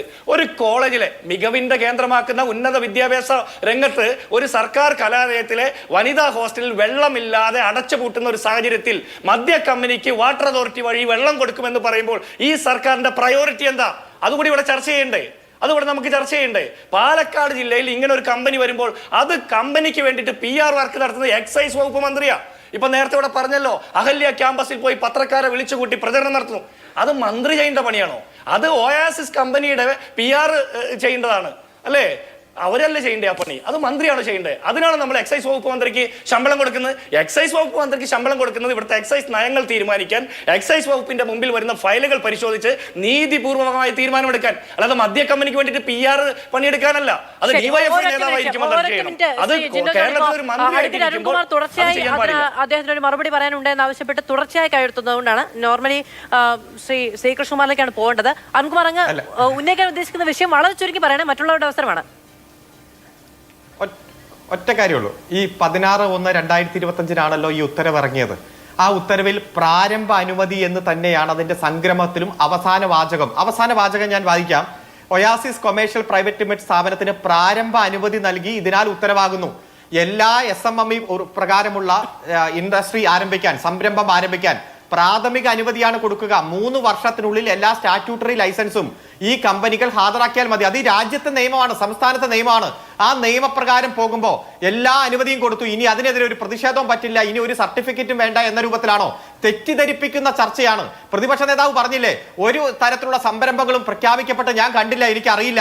ആ സൈറ്റ് ഒന്ന് നോക്കിയാൽ 3,46,000 നിക്ഷേപങ്ങൾ കാണാം, സംരംഭങ്ങൾ കാണാം. അങ്ങയുടെ മണ്ഡലത്തിലും കാണാം, പറവൂരും കാണാമെന്ന് വ്യവസായ മന്ത്രി പത്രസമ്മേളനം നടത്തി വെബ്സൈറ്റിലൂടെ കാണിച്ചു തന്നപ്പോൾ എങ്കിലും ബോധ്യപ്പെട്ടോ? ഇതൊക്കെ ഒന്ന് വായിക്കുകയും പഠിക്കുകയും മനസ്സിലാക്കിയിട്ട് വന്നിട്ടിരിക്കെ നുണ പറയുമ്പോഴും വ്യാജ ആരോപണം മറ്റുള്ളവരുടെ അവസരത്തിൽ സമയമെടുത്തത് ശ്രീ അരുൺകുമാർ. Doctor Jindo John. അല്ല, ഞാൻ പൂർത്തിയാക്കാം മാധു. ഇപ്പൊ അരുൺകുമാർ പറഞ്ഞ വിഷയത്തിൽ പറയാം, 3 ലക്ഷത്തി എത്രയോ കാര്യങ്ങൾ പറഞ്ഞല്ലോ, എത്രയോ ആയിരക്കണക്കിന്, 3 ലക്ഷത്തിന് മേലെ എത്രയോ ആയിരങ്ങളും കൂടി വന്നു. കഴിഞ്ഞ ദിവസം വരെ 3 ലക്ഷമായിരുന്നു. ആയിക്കോട്ടെ, 3 ലക്ഷം സംരംഭങ്ങൾ കേരളത്തിൽ വന്നിരുന്നെങ്കിൽ അവിടെയൊക്കെ തൊഴിലെടുക്കുന്നുണ്ടാവല്ലോ. സംരംഭം തുടങ്ങുന്ന ആൾ അത് പൂട്ടിയിട്ട് വീട്ടിൽ പോകുമല്ലോ. അവിടെ തൊഴിലെടുക്കുന്ന ആളുകൾ, എത്ര ആളുകൾക്ക് ആ സംരംഭങ്ങളിൽ തൊഴിൽ കിട്ടി? എത്ര കോടി രൂപ കേരളത്തിന്റെ ഇക്കോണമിയിൽ ഇത് ട്രാൻസ്ഫർ ചെയ്യപ്പെട്ടു? എത്ര സാമ്പത്തിക ക്രയവിക്രയം നടന്നു? അങ്ങനെയാണെങ്കിൽ കേരളത്തിന്റെ GDP 3.8 സ്റ്റാഗ്നന്റ് ആയിട്ട് നിലനിൽക്കുന്നത് എന്തുകൊണ്ടാണ് കേരളത്തിലെ യുവാക്കളുടെ തൊഴിലില്ലായ്മ 29.1 നിൽക്കുന്നത്? കേരളത്തിലെ ചെറുപ്പക്കാർ, അഭ്യസ്തവിദ്യരായിട്ടുള്ളവരുടെ തൊഴിലില്ലായ്മ 29% നിൽക്കുന്നത് എന്തുകൊണ്ടാണ്? അത് GDP-യിൽ എന്തുകൊണ്ടാണ് റിഫ്ലക്ട് ചെയ്യാത്തത്? ഇവിടുത്തെ സമൂഹത്തിൽ എന്തുകൊണ്ടാണ് സ്റ്റാഗ്നന്റ് ആയിട്ടുള്ള ഇക്കോണമിയിൽ സാമ്പത്തിക ക്രയവിക്രയം നടക്കാത്തത്? 3 ലക്ഷം സംരംഭങ്ങളാണ് പറയുന്നത്, 3 ലക്ഷം. അപ്പൊ ഇതൊക്കെ പൊള്ളയായ കണക്കാണ്, ഫാബ്രിക്കേറ്റ് ചെയ്ത കണക്കാണ്. ഇതൊക്കെ കഴിഞ്ഞ ദിവസങ്ങളിൽ പൊളിച്ചടക്കിയതാണ്. അത് വിട്ടുപിടിക്കുക. ഇനി ഈ എലപ്പുള്ളിയിലെ മദ്യ കമ്പനി എന്ന് പറഞ്ഞാൽ, ഈ മദ്യ കമ്പനിക്ക് വേണ്ടിയിട്ട് നിങ്ങളൊരു സാധാരണ കമ്പനി നിങ്ങളുടെ മുമ്പിൽ ലൈസൻസിന് വേണ്ടി വന്നു. നിങ്ങളുടെ മദ്യ നയത്തിൽ വിശ്വസിച്ചു കൊണ്ടുവന്ന കമ്പനി അവർ ലൈസൻസിന് അപേക്ഷ കൊടുത്തു, പ്രാഥമിക ലൈസൻസ് കൊടുത്തു, നിങ്ങൾ കമ്പനി ലൈസൻസ് കൊടുത്ത് മുന്നോട്ട് പോകുന്നു. നിങ്ങൾ എന്തിനാണ് അതിന് പ്രചരണം നടത്തുന്നത്? നിങ്ങളുടെ എക്സൈസ് മന്ത്രി എന്തിനാ ഇതിനു വേണ്ടിയിട്ട് PR വർക്ക് നടത്തുന്നത്? പത്രക്കാരെ വിളിക്കുന്നു, അഹല്യ ക്യാമ്പസിൽ പോകുന്നു, കുടിവെള്ള സംഭരണി കാണിക്കുന്നു. നിങ്ങളുടെ പ്രതിനിധികൾ ആദ്യഘട്ടത്തിലൊക്കെ പറഞ്ഞത് ഇവർ സമ്പൂർണ്ണമായിട്ടും കുടിവെള്ള സംഭരണിയിലൂടെ വെള്ളം കണ്ടെത്തി. ഏത് സംഭരണി? മഴവെള്ള സംഭരണിയിലൂടെ വെള്ളം കണ്ടെത്തി ഈ കമ്പനി പ്രവർത്തിക്കുന്ന. പിന്നെ പറയുന്നു വാട്ടർ അതോറിറ്റി വെള്ളം കൊടുക്കുമെന്ന്, കിൻഫ്രയ്ക്ക് കൊടുക്കുന്ന വെള്ളം കൊടുക്കുമെന്ന്. അങ്ങനെയാണെങ്കിൽ ഈ കിൻഫ്രയ്ക്ക് കൊടുക്കുന്ന വെള്ളത്തിൽ നിന്ന് കുറച്ചെടുത്ത് ആ പാലക്കാട് വിക്ടോറിയ കോളേജിൽ കൊടുക്കണം. എലപ്പള്ളി പഞ്ചായത്തിൽ കുടിക്കാൻ വെള്ളമില്ലാത്ത മനുഷ്യർക്ക് കൊടുക്കണം. കൃഷിക്ക് യോഗ്യമായിട്ടുള്ള വെള്ളമില്ലാത്ത ആളുകൾക്ക് കൊടുക്കണം. കൃഷിയാണ് നമ്മൾ പ്രോത്സാഹിപ്പിക്കേണ്ടത്. ശ്രീ കൃഷ്ണകുമാർ, ഇതിപ്പോ അങ്ങ് നേരത്തെ ചോദിച്ചു എന്തുകൊണ്ടാണ് വാട്ടർ അതോറിറ്റിയുടെ കത്ത് ഒരു തെളിവായി എടുക്കാൻ കഴിയാത്തത്. അടിസ്ഥാന സൗകര്യങ്ങൾ ഒരുക്കിയതിനു ശേഷം ലൈസൻസിന് അപേക്ഷിക്കുക എന്ന് പറയുന്നത് ഏതു കമ്പനിയും ചെയ്യുന്ന ഒന്നാണ്. അവർക്ക് പ്രാഥമികമായ ലൈസൻസ് നൽകുക എന്ന് പറയുന്നത് രാജ്യത്തെ നിയമമാണ് എന്നുള്ളതാണ് ശ്രീ അരുൺകുമാർ അതിന് മറുപടിയായി പറയുന്നത്. ഇപ്പം എലപ്പുള്ളിയിൽ നിങ്ങളൊരു രാഷ്ട്രീയ സഖ്യം ഉണ്ടാക്കിയിട്ടുണ്ട്. കോൺഗ്രസ് അവിടെ ഭരിക്കുന്നത് BJPയുടെ പിന്തുണയോടുകൂടിയാണ്. അവിടെ അവിശ്വാസ പ്രമേയം അടക്കമുള്ള കാര്യങ്ങൾ വെളിവാക്കുന്നത് അതാണ് എന്നതടക്കമുള്ള കാര്യങ്ങൾ ഈ ഒരൊറ്റ കാര്യത്തിൽ ഊന്നിക്കൊണ്ടുവരുന്ന തദ്ദേശ തെരഞ്ഞെടുപ്പ് അടക്കം ലക്ഷ്യമിട്ടുകൊണ്ടുള്ള ഒരു രാഷ്ട്രീയ കൂട്ടുകെട്ട് അവിടെ രൂപപ്പെടുന്നുണ്ട് എന്നടക്കമുള്ള ആരോപണങ്ങൾ ഉന്നയിക്കുന്നു CPM-ഉം സർക്കാരും. മധു, ഒന്ന് ആദ്യം ഞാൻ എലപ്പുള്ളി പഞ്ചായത്തിലെ ഭരണത്തെ സംബന്ധിച്ച് ഒരു കാര്യം പറഞ്ഞ ശേഷം മദ്യത്തിൻ്റെ ഈ കമ്പനിയുടെ കാര്യത്തിലേക്ക് കിടക്കാം. എലപ്പുള്ളി പഞ്ചായത്തിലെ കക്ഷി നില എന്താ? Congress 9, 8 LDF, 5 BJP. അപ്പോൾ കോൺഗ്രസ്സിന് എലപ്പുള്ളി പഞ്ചായത്ത് ഭരിക്കാൻ BJPയുടെ സഹായം ആവശ്യമുണ്ടോ? ഞങ്ങളുടെ നയം എന്താ? 2 മുന്നണികളോടും തുല്യ അകലമാണ് ഞങ്ങൾ കേരളത്തിലെ എല്ലാ തദ്ദേശ സ്വയംഭരണ സ്ഥാപനങ്ങളിലും സ്വീകരിച്ചു വരുന്നത്.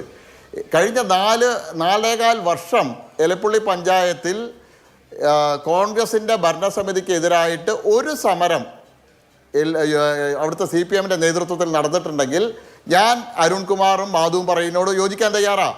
കഴിഞ്ഞ 4.25 വർഷം കോൺഗ്രസിന് യാതൊരുവിധ തലവേദനയും കൂടാതെ ഭരിക്കാനുള്ള അവസരം ഉണ്ടാക്കി കൊടുത്തത് CPM-ആണ്. പ്രകാശ് കാരാട്ടിൻ്റെ സ്വന്തം പഞ്ചായത്താണ്. പ്രകാശ് കാരാട്ടിൻ്റെ ജന്മസ്ഥലമായിട്ടാണ് എലപ്പുള്ളി പഞ്ചായത്ത്. ആ എലപ്പുള്ളി പഞ്ചായത്തിൽ കോൺഗ്രസിനെ ഭരിക്കാൻ അനുവദിച്ചത് CPM-ആണ്. CPM-ന് കോൺഗ്രസിൻ്റെ ഭരണത്തിനെതിരായിട്ടുള്ള ഒരു വികാരം ഉണ്ടായിരുന്നെങ്കിൽ 1.5-2 വർഷം കഴിയുന്ന മുമ്പ് ആ സമയത്ത് അവിശ്വാസം കൊണ്ടുവരാം.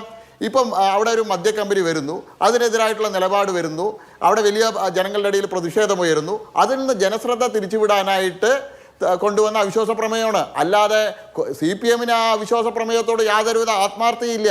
എലപ്പുള്ളിയിലെ കോൺഗ്രസിൻ്റെ ഭരണത്തിനെതിരായിട്ടുള്ള ഒരു അവിശ്വാസമായിരുന്നില്ല അത്. അതുകൊണ്ടാണ് ഞങ്ങൾ കേരളം മുഴുവൻ എടുക്കുന്ന നിലപാടനുസരിച്ച് അവിശ്വാസ പ്രമേയത്തിൽ നിന്ന് വിട്ടു നിൽക്കാനുള്ള തീരുമാനമെടുത്തത്. 2, ഞാൻ ഒരു കാര്യം ചോദിച്ചു. മദ്യനയത്തിൻ്റെ ഭാഗമായിട്ടാണ് ഈ കമ്പനിക്ക് അനുവാദം കൊടുത്തതെങ്കിൽ അവർ പറയുന്നുണ്ടല്ലോ ENA-യും എത്തനോളും ഉൽപ്പാദിപ്പിക്കുന്ന കമ്പനികൾക്ക് ഡിസ്റ്റിലറികൾ ആരംഭിക്കാനുള്ള അനുവാദം കൊടുക്കും.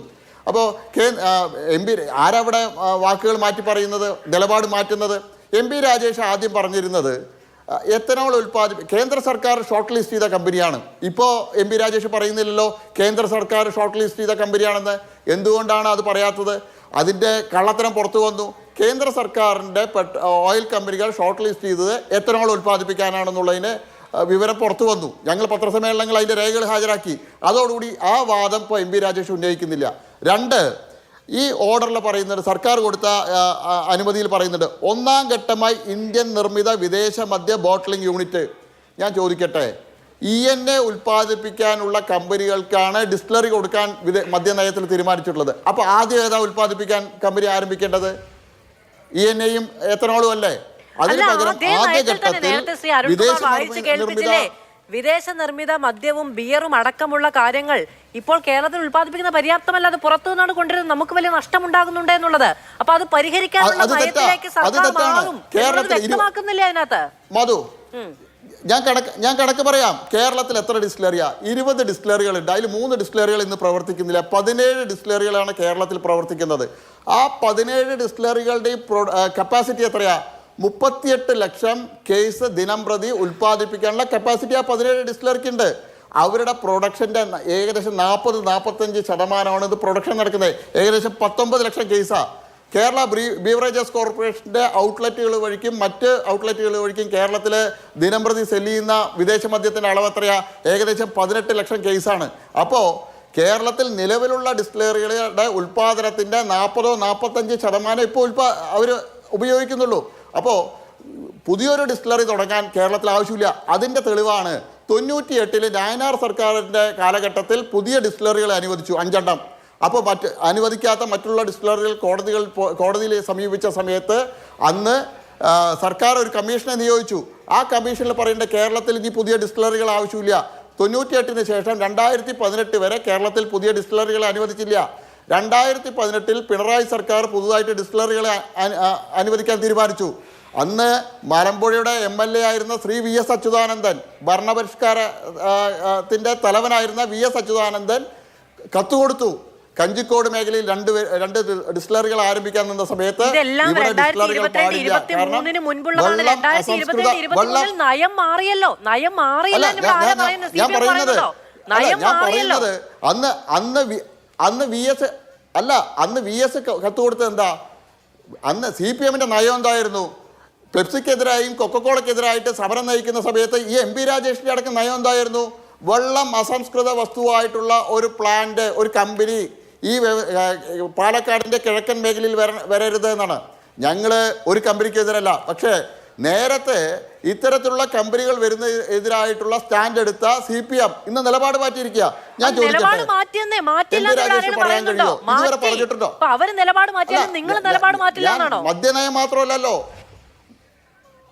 മദ്യനയം മാത്രമല്ലല്ലോ ഇതിൽ പ്രശ്നം. പാലക്കാടിന്റെ കിഴക്കൻ മേഖല ഏറ്റവും വലിയ കുടിവെള്ള പ്രശ്നം നേരിടുന്ന പ്രദേശമാണ്. അപ്പൊ കമ്പനിക്ക് എത്ര വെള്ളം ദിനം പ്രതി ആവശ്യമുണ്ട് എന്നുള്ള ഇതുവരെ മന്ത്രിയോ അല്ലെങ്കിൽ കമ്പനിയോ വ്യക്തമാക്കിയിട്ടുണ്ടോ? 3 വലിയ പ്ലാന്റുകൾ വരുന്നു. ആ പ്ലാന്റുകൾക്ക് ആവശ്യമായിട്ടുള്ള ഏകദേശം ഈ രംഗത്തെ ആളുകൾ പറയുന്നത് 35 മുതൽ 40 ലക്ഷം ലിറ്റർ വരെ വെള്ളം വേണം പറയുന്നത്. നേരത്തെ പറഞ്ഞു ഇവർക്ക് മലമ്പുഴയിൽ നിന്ന് വെള്ളം കൊടുക്കുന്നു. ഇപ്പം അത് പറയുന്നില്ല. മഴവെള്ള സംഭരണി ഉപയോഗിക്കുന്നത്. അഹല്യ ക്യാമ്പസ് ഉദാഹരണം പറഞ്ഞ്, അഹല്യ ക്യാമ്പസ് എത്ര ഏക്കറാ? ഏകദേശം 500-ലധികം ഏക്കറാണ് അഹല്യ ക്യാമ്പസ് ഉള്ളത്. 2000 മുതൽ അവർ മഴവെള്ള സംഭരണി 14ഓളം മഴവെള്ള സംഭരണികൾ അവിടെ നിർമ്മിച്ച് അവർക്ക് 2020 അവിടെ അവരുടെ ആവശ്യത്തിനുള്ള വെള്ളം ലഭിക്കാൻ തുടങ്ങിയിട്ടുള്ളത്.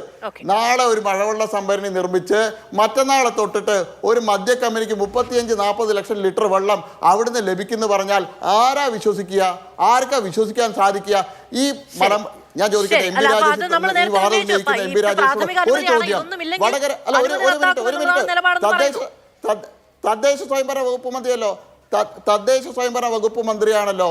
ഇത്രയേറെ മഴവെള്ള സംഭരണി നിർമ്മിച്ച് കുടിവെള്ള പ്രശ്നത്തിന് പരിഹാരം ഉണ്ടാക്കാൻ കഴിയുമെങ്കിൽ എന്തുകൊണ്ട് കഴിഞ്ഞ 9 വർഷമായിട്ട് ഭരണത്തിലുള്ള ഇടതുപക്ഷം വടകരപ്പതിയും മെരുത്തേമ്പതിയും പുതുശ്ശേരിയും എലപ്പുള്ളിയും പോലെയുള്ള പ്രദേശങ്ങളിലെ കുടിവെള്ള പ്രശ്നം പരിഹരിക്കാൻ മഴവെള്ള സംഭരണികൾ ഉണ്ടാക്കിയില്ല? സർക്കാരിന് ചെയ്യാലോ, തദ്ദേശ സ്വയംഭരണ വകുപ്പ് മന്ത്രിയല്ലേ, ചെയ്യാലോ. നേരത്തെ ഡോക്ടർ ജിൻഡോ ജോൺ ചോദിച്ചു, നിങ്ങൾക്ക് ഇത്ര വെള്ളമുണ്ടെങ്കിൽ ആ പാലക്കാട്ട് അടച്ചുപൂട്ടിയ ഹോസ്റ്റൽ ഒന്ന് തുറക്കാൻ കഴിയുന്ന തരത്തിൽ അവിടെ ജലം സപ്ലൈ ചെയ്ത വിദ്യാർത്ഥികൾ നിങ്ങൾ ലോക നിലവാരത്തിലേക്ക് ഇവിടുത്തെ വിദ്യാഭ്യാസ സമ്പ്രദായങ്ങളെ മാറ്റും, വിദ്യാഭ്യാസ ഹബ്ബാക്കും എന്നൊക്കെ പറഞ്ഞല്ലേ, അത്യാവശ്യം ഒരു ഹോസ്റ്റൽ പ്രവർത്തിക്കാനുള്ള വെള്ളം കൊടുത്തുകൂടെയെന്ന് ശ്രീ കൃഷ്ണകുമാർ പാലക്കാട്ടെ ഓരോ പഞ്ചായത്ത് എണ്ണി പറയുന്നു. ഇവിടെ ഒന്നും വെള്ളം കൊടുക്കാൻ കഴിയാതെയാണോ എന്നുള്ളത്. നിങ്ങൾ എന്തിനാണ്, എക്സൈസ് വകുപ്പ് മന്ത്രി എന്തിനാണ് മദ്യനിർമ്മാണശാല ഇങ്ങനെ വെള്ളം ഉപയോഗിക്കും എന്ന് പറഞ്ഞുകൊണ്ട് അവിടെ പോയി ഡെമോ നടത്തുന്നതെന്ന് ചോദിക്കുന്നത്? ഇതിന്റെ PR ഏറ്റെടുത്തിട്ടുണ്ടോ സർക്കാർ എന്നാ ചോദിക്കുന്നത്? മാധു, ചിലപ്പോ അത്തരത്തിൽ പൊളിച്ചെടുക്കൽ നടത്തേണ്ടി വരും. തെറ്റിദ്ധരിപ്പിക്കുന്ന വ്യാജ ആരോപണങ്ങൾ നിരന്തരം ഉന്നയിക്കുക, അത് കള്ളമാണ്, അത് വ്യാജ ആരോപണമാണ് ബോധ്യപ്പെട്ടിട്ട് തിരുത്താതിരിക്കുക, വീണ്ടും മറ്റാളുകളെ കൊണ്ട് അത് ഉന്നയിപ്പിക്കുക, എന്നിട്ട് അടുത്ത ആരോപണത്തിലേക്ക് കടക്കുക. എന്തുകൊണ്ടാണ് ഇപ്പോ ഇന്ദുലേഖനെ കിട്ടാതെ വന്നപ്പോ തോഴിയെ ആയാലും മതി എന്ന് പറഞ്ഞു സൂര്യ നമ്പൂതിരിപ്പാട്? ഇവിടെ എല്ലാത്തിനും തയ്യാറാ. സംവാദത്തിന്റെ ഉസ്താദാണല്ലോ ഇവിടുത്തെ പ്രതിപക്ഷ നേതാവ്. പണ്ട് അത് ചെയ്തിട്ടുണ്ട്, ഹരിത MLA ആയിരുന്നപ്പോ ഇത് ചെയ്തിട്ടുണ്ട്, ഞാൻ മല മറിച്ചിട്ടുണ്ടെന്നാ പറഞ്ഞ്. എന്തുകൊണ്ടാണ് ഈ കേരളത്തിന്റെ മിനിസ്റ്ററോട്, സഖാവ് MP രാജേഷിനോട് ഒരു സംവാദത്തിന് തയ്യാറാകാൻ ഇപ്പോഴത്തെ പ്രതിപക്ഷ നേതാവ് തയ്യാറാകാത്തത്? എന്തിയെ മുൻ പ്രതിപക്ഷ നേതാവ് തയ്യാറാകാത്തത്? എന്തിയെ രണ്ടുപേരും കൂടെ കൂടിയിരുന്ന സംവാദത്തിന് തയ്യാറാകാത്തത്? ഓടി രക്ഷപ്പെടുകയല്ലേ? പകരം ഞങ്ങൾ അവിടുത്തെ MP-യെ വിടാം, ഇതാണോ മാന്യത? ഇവരല്ലേ ആരോപണം ഉന്നയിച്ചുകൊണ്ട് രംഗത്ത് വന്നത്? ശ്രീകണ്ഠനല്ലോ, മിസ്റ്റർ ശ്രീകണ്ഠനല്ലല്ലോ ആരോപണം ഉന്നയിച്ചത്. പാലക്കാട് MP ഇതുവരെ ഒരു ആരോപണം ഉന്നയിച്ചിട്ടില്ല. ആ ഒരു സംവാദത്തിന് തയ്യാറായി.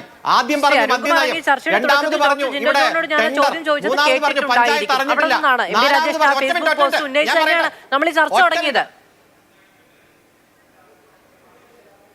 നിക്ക് ഒരു കവിത, ഒരു മറ്റൊരു സംസ്ഥാനത്തെ ഒരു മന്ത്രിയായിരുന്ന ആൾ കേരളത്തിൽ വന്നു, ചർച്ച നടത്തി, അതിന്റെ ഭാഗമായിട്ടാണ് ഈ നയം തുടങ്ങിയത്. ഒരു വസ്തുതയില്ലാതെ ആരോപണം ഉന്നയിക്കാവോ? ആ കവിത കേരളത്തിലേക്കേ വന്നിട്ടില്ല. അവസാനം കവിത പറഞ്ഞല്ലോ, ഞാൻ നിയമ നടപടി സ്വീകരിക്കും. മനോരമ പത്രേ ഇവിടെ ഈ പ്രതിപക്ഷ നേതാവിന്റെ വാക്ക് കേട്ട് ലീഡിംഗ് വാർത്ത കൊടുത്തു. പിറ്റേ ദിവസം മാപ്പ് പറഞ്ഞ് രക്ഷപ്പെട്ടു, നിർവാചം ഖേദിക്കുന്നു എന്ന് പറഞ്ഞു. ആ പ്രതിപക്ഷ നേതാവ് പറഞ്ഞ ആരോപണമല്ലേ പല പത്രങ്ങളും ഏറ്റുപിടിച്ച്? പ്രതിപക്ഷ ഈ ചാനൽ ചർച്ചകളിൽ വരുന്ന കോൺഗ്രസിന്റെ പ്രതിനിധികൾ എന്ത് ആഘോഷമാക്കി മാറ്റി ഇത്തരം വാർത്തകൾ. എല്ലാം വ്യാജമാണെന്നേ, എന്തിനാണ് മദ്യ കമ്പനിയുടെ പ്രചാരണം സർക്കാർ ഏറ്റെടുക്കുന്നത്, മന്ത്രി ഡെമോ നടത്തുന്നത് എന്ന ചോദ്യത്തിന് മറുപടി പറയൂ. അതിനാണ് ഇപ്പൊ എന്താ ചോദിക്കണേ? അഹല്യ ക്യാമ്പസിലേക്ക് മന്ത്രി പോയി, ഞങ്ങൾ വെല്ലുവിളിച്ചതാണെന്ന്. അഹല്യ ക്യാമ്പസിന്റെ മോഡലിൽ അവിടെ മഴവെള്ള സംഭരണി ഉണ്ടെന്നും ഒരു തുള്ളി ഭൂഗർഭജലം പോലും വേണ്ടെന്നും നിങ്ങൾ സംശയമുള്ളവർ അങ്ങോട്ട് വരാൻ ഈ മന്ത്രി പറഞ്ഞതാണ്. ഞങ്ങൾ വരാമെന്ന് പറഞ്ഞതാണ് UDF-ന്റെ നേതാക്കന്മാർ. അങ്ങൊരു ഡേറ്റും സമയവും തീരുമാനിച്ചു, വന്നില്ല, മുങ്ങി രക്ഷപ്പെട്ടു. കാരണം അവിടെ ഒരു തുള്ളി പോലും ഭൂഗർഭജലം എടുക്കുന്നില്ല, മുഴുവൻ വനവെള്ള സംഭരണിയാണ്. ഇവിടെ ചോദിച്ചല്ലോ BJP-യുടെ നേതാവ് കണക്ക്, എത്ര വെള്ളം വേണം? നിർമ്മാണ പ്രവർത്തനങ്ങൾ നടക്കുമ്പോൾ 0.05 ദശലക്ഷം ലിറ്റർ മതി ഒയാസിസിന്. നിർമ്മാണ പ്രവർത്തനങ്ങൾ പൂർത്തീകരിച്ചു കഴിഞ്ഞാൽ 0.5 ദശലക്ഷം വെള്ളമാണ് വേണ്ടത്. അവിടെ കിൻഫ്രയിൽ ഇപ്പോൾ IIT-ക്ക് കൊടുക്കാൻ 10 ദശലക്ഷം വെള്ളം കൃത്യമായിട്ട് UDF-ന്റെ കാലത്ത് 31/1/2015 പദ്ധതി പ്രകാരമുണ്ട്. അതായത് ഇവിടെ ഒയാസിസ് കമ്പനിക്ക് വേണ്ടതിന്റെ 10 ഇരട്ടി 20 ഇരട്ടി വെള്ളം ഇപ്പൊ കിൻഫ്രയുടെ സംഭരണ ശേഷിയുണ്ട്. അതിൽ നിന്നാണ് വെള്ളം കൊടുക്കുന്നത്. ഒരു തരത്തിലും ഭൂഗർഭജലം ഒരു തുള്ളി പോലും എടുക്കില്ലെന്നുള്ള കണക്കുകൾ വെച്ചുകൊണ്ടല്ലേ മന്ത്രി ഇത്തരത്തിലുള്ള നുണപ്രചരണങ്ങൾ നേരിട്ടത്?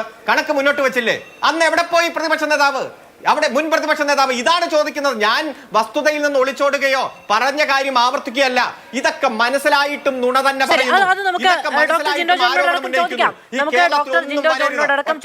ഇങ്ങനെ അതായത് സർക്കാരിന്റെ ഉദ്ദേശശുദ്ധിയെ വെല്ലുവിളിച്ചതുകൊണ്ട് യുഡിഎഫിന്റെ നേതാക്കന്മാരെ അടക്കം ക്ഷണിച്ചുകൊണ്ടാണ് ഈ ഡെമോ നടത്താൻ പോയത് എന്ന് നമുക്ക് ചോദിക്കാം. പക്ഷെ അവർ ചോദിച്ച മറ്റൊരു കാര്യം കൂടി ഉണ്ടല്ലോ. അങ്ങനെയാണെങ്കിൽ പാലക്കാട് ഈ പറയുന്ന ജലക്ഷാമം, വിക്ടോറിയ കോളേജിലും നേരത്തെ കൃഷ്ണകുമാർ പറഞ്ഞ പഞ്ചായത്തുകളിലുമുള്ള ജലക്ഷാമം ഈ പറയുന്ന മഴവെള്ള സംഭരണി നിർമ്മിച്ച് കഴിഞ്ഞ 8 വർഷമായിട്ട് ഭരിക്കുന്ന സർക്കാരിന് പരിഹരിക്കാൻ കഴിയാത്ത എന്താ എന്നുകൂടി ചോദിക്കുന്നുണ്ട് അവർ.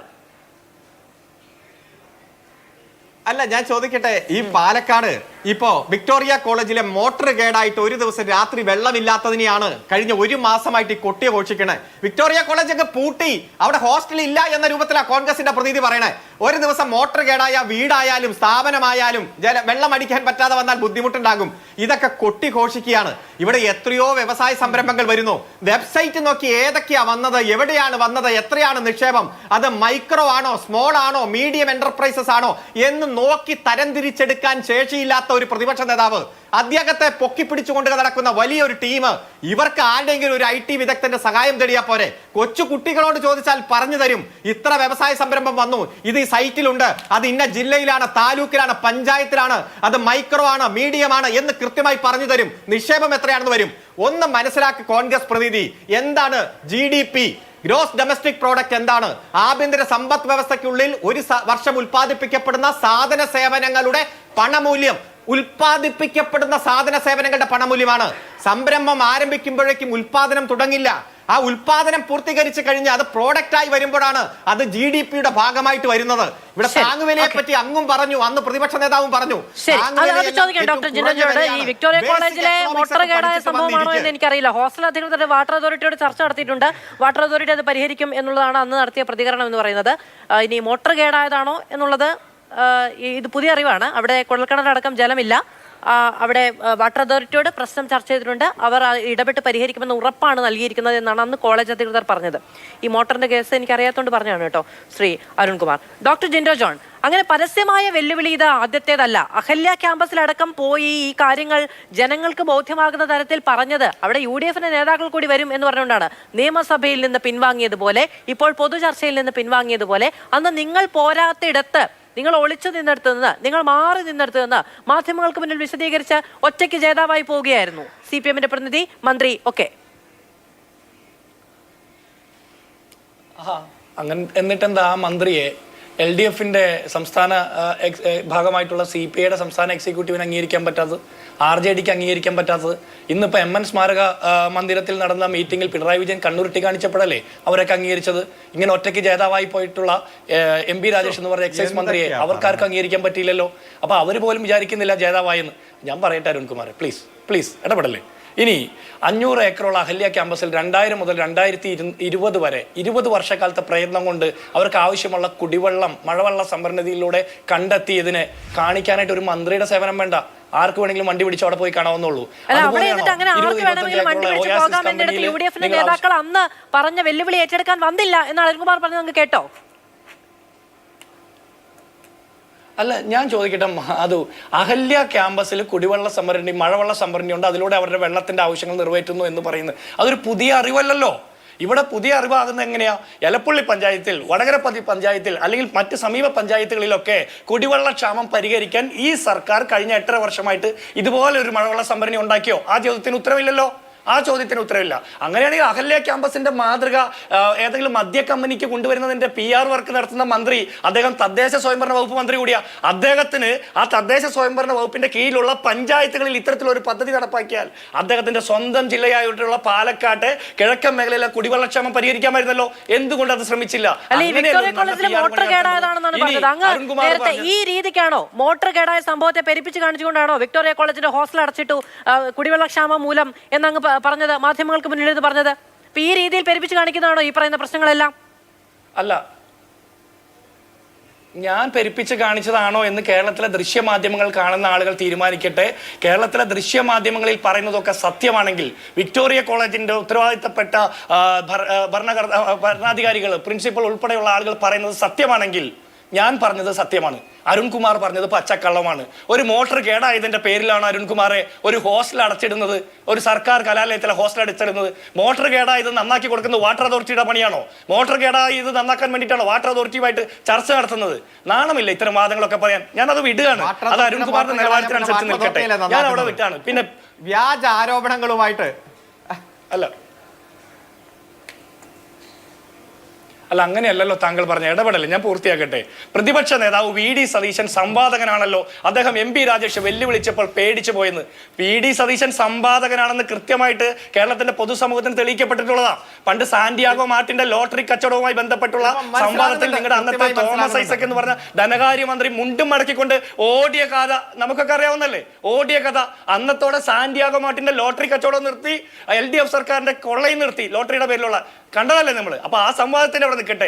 ഞങ്ങൾ MP രാജേഷിന്റെ വെല്ലുവിളി സ്വീകരിച്ചുകൊണ്ട് പാലക്കാട്ട് ഞങ്ങളുടെ MP ആയിട്ടുള്ള ശ്രീകണ്ഠനെ ചർച്ചയ്ക്ക് അല്ല, താങ്കൾ എന്ത് മെനകേടായി കാണിക്കുന്നത്? ഞാൻ താങ്കൾ പറഞ്ഞപ്പോ എന്തോ ഒരു ആക്ഷേപം പറഞ്ഞു, ഞാൻ ഇടപെട്ടോ? അതൊരു നിലവാരത്തിന്റെ ഭാഗമല്ലേ? അത് കീപ്പ് ചെയ്യൂ.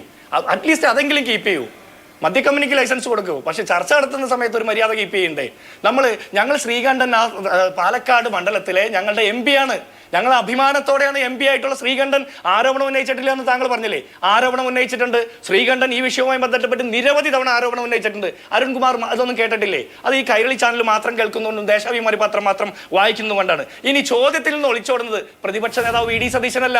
ചോദ്യങ്ങൾ നിരന്തരം നിയമസഭയ്ക്കകത്ത് വരുമ്പോൾ പോലും വോയിസ് റെസ്റ്റ് ആണെന്ന് പറഞ്ഞ് ഓടി ഒളിച്ചതും, പത്രക്കാർ ചോദിക്കുമ്പോൾ ഹിഹി എന്ന് പറഞ്ഞ് ഇളിച്ചു കാണിച്ചുകൊണ്ടിരുന്നതും കേരളത്തിന്റെ കാരണഭൂതനാണെന്ന് ഞാൻ പറഞ്ഞു വരണ്ടല്ലോ. ഞാൻ അവിടെ വിടുകയാണ്. ഇനി ഈ കമ്പനി നല്ല കമ്പനിയാണെന്നുള്ള PR വർക്ക് എന്തുകൊണ്ട് മന്ത്രി നടത്തുന്നു എന്നാണ് ഞങ്ങൾ ചോദിക്കുന്നത്. ഡൽഹിയിൽ മദ്യനയത്തിൽ അഴിമതി നടത്തിയ കമ്പനിയെ കുറിച്ച് നിങ്ങൾ കേട്ടിട്ടില്ല. നിങ്ങൾ പഞ്ചാബ് ഹരിയാന അതിർത്തിയിൽ 4 കിലോമീറ്റർ ചുറ്റളവിൽ പരിസ്ഥിതിക്ക് ദോഷകരമാകുന്ന രീതിയിൽ കുടിവെള്ളത്തിൽ പോലും മാലിന്യം കലർത്തിയ ഒയാസിസ് കമ്പനിയെ കുറിച്ച് നിങ്ങൾ കേട്ടിട്ടില്ല. നിങ്ങൾക്കിത് നല്ല കമ്പനിയാണ്. കുറെ കാലം മുമ്പ് നിങ്ങൾ ഇതുപോലെ കുറെ നല്ല കമ്പനികൾ പറഞ്ഞു. ഒന്ന് കാർബറാൻഡം, അതായത് കാലാവധി കഴിഞ്ഞിട്ടും വൈദ്യുതി കരാർ പുതുക്കി കൊടുത്ത് കൊള്ളയടിക്കാൻ വേണ്ടിയിട്ട് നിങ്ങൾ സഹായം ചെയ്യുന്ന കാർബറാൻഡം നല്ല കമ്പനിയാണ്. പിന്നൊന്ന് എക്സാലോജിക്ക് മാസപ്പടി വാങ്ങുന്ന കമ്പനി. പിന്നൊന്ന് സൺഫാർമ PPE കിറ്റ് വലിയൊരു തുകയ്ക്ക് വാങ്ങി കേരളത്തിന്റെ പൊതുഖജനാവ് കൊള്ളയടിക്കാൻ കൂട്ടുനിന്ന കമ്പനി. മറ്റൊന്ന് ലാവലിൻ 374 കോടി രൂപയുടെ അഴിമതി നടന്ന കമ്പനി. പിന്നെ ഡാറ്റ കച്ചവടത്തിന് ഉപയോഗിച്ച സ്പ്രിംഗ്ലർ. പിന്നെ പ്രസാദിയോ AI ക്യാമറയിൽ അഴിമതി. PWC സ്വപ്ന സുരേഷിന് വലിയ നിയമനം കൊടുത്ത ഒരുപാട് തട്ടിപ്പുകൾക്ക് നിങ്ങളോടൊപ്പം നിന്ന PWC. പിന്നെ ഒന്ന് യൂണിടാക്ക് ലൈഫ് മിഷനിലെ 20 കോടിയിൽ 9.5 കോടി അഴിമതി നടത്താൻ വേണ്ടി കൂട്ടുനിന്ന കമ്പനി.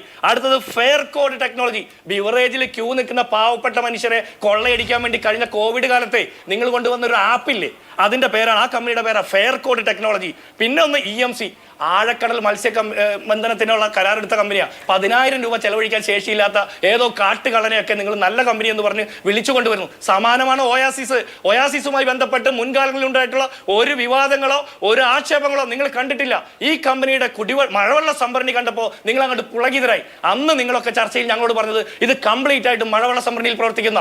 ഇന്ന് നിങ്ങൾ പറയുന്നു കിൻഫ്രയ്ക്ക് കൊടുക്കുന്ന വെള്ളത്തിൽ നിന്ന് പ്രവർത്തിക്കുന്നു. കിൻഫ്രയ്ക്ക് കൊടുക്കുന്ന വെള്ളം എന്തിനാണെന്നറിയോ? അവിടുത്തെ വ്യവസായശാലകളിൽ ജോലി ചെയ്യുന്ന ആളുകൾക്ക് കുടിക്കാനും കൈ കഴുകാനും ഒക്കെയുള്ള കാര്യങ്ങൾക്ക് വേണ്ടിയിട്ടുള്ളതാ, അല്ലാതെ മദ്യ കമ്പനിക്ക് പ്രവർത്തിക്കാൻ വേണ്ടിയിട്ടല്ല. അങ്ങനെയാണെങ്കിൽ നിങ്ങൾ കുറെ കൂടി പ്രയോറിറ്റി നിങ്ങൾക്ക് പാവപ്പെട്ടവരാണെങ്കിൽ നിങ്ങൾ ആ സമീപ പഞ്ചായത്തിലെ കുടിവെള്ളക്ഷാമം അനുഭവിക്കുന്ന ആ സാധാരണ മനുഷ്യർക്ക് വെള്ളം കൊടുക്കണം.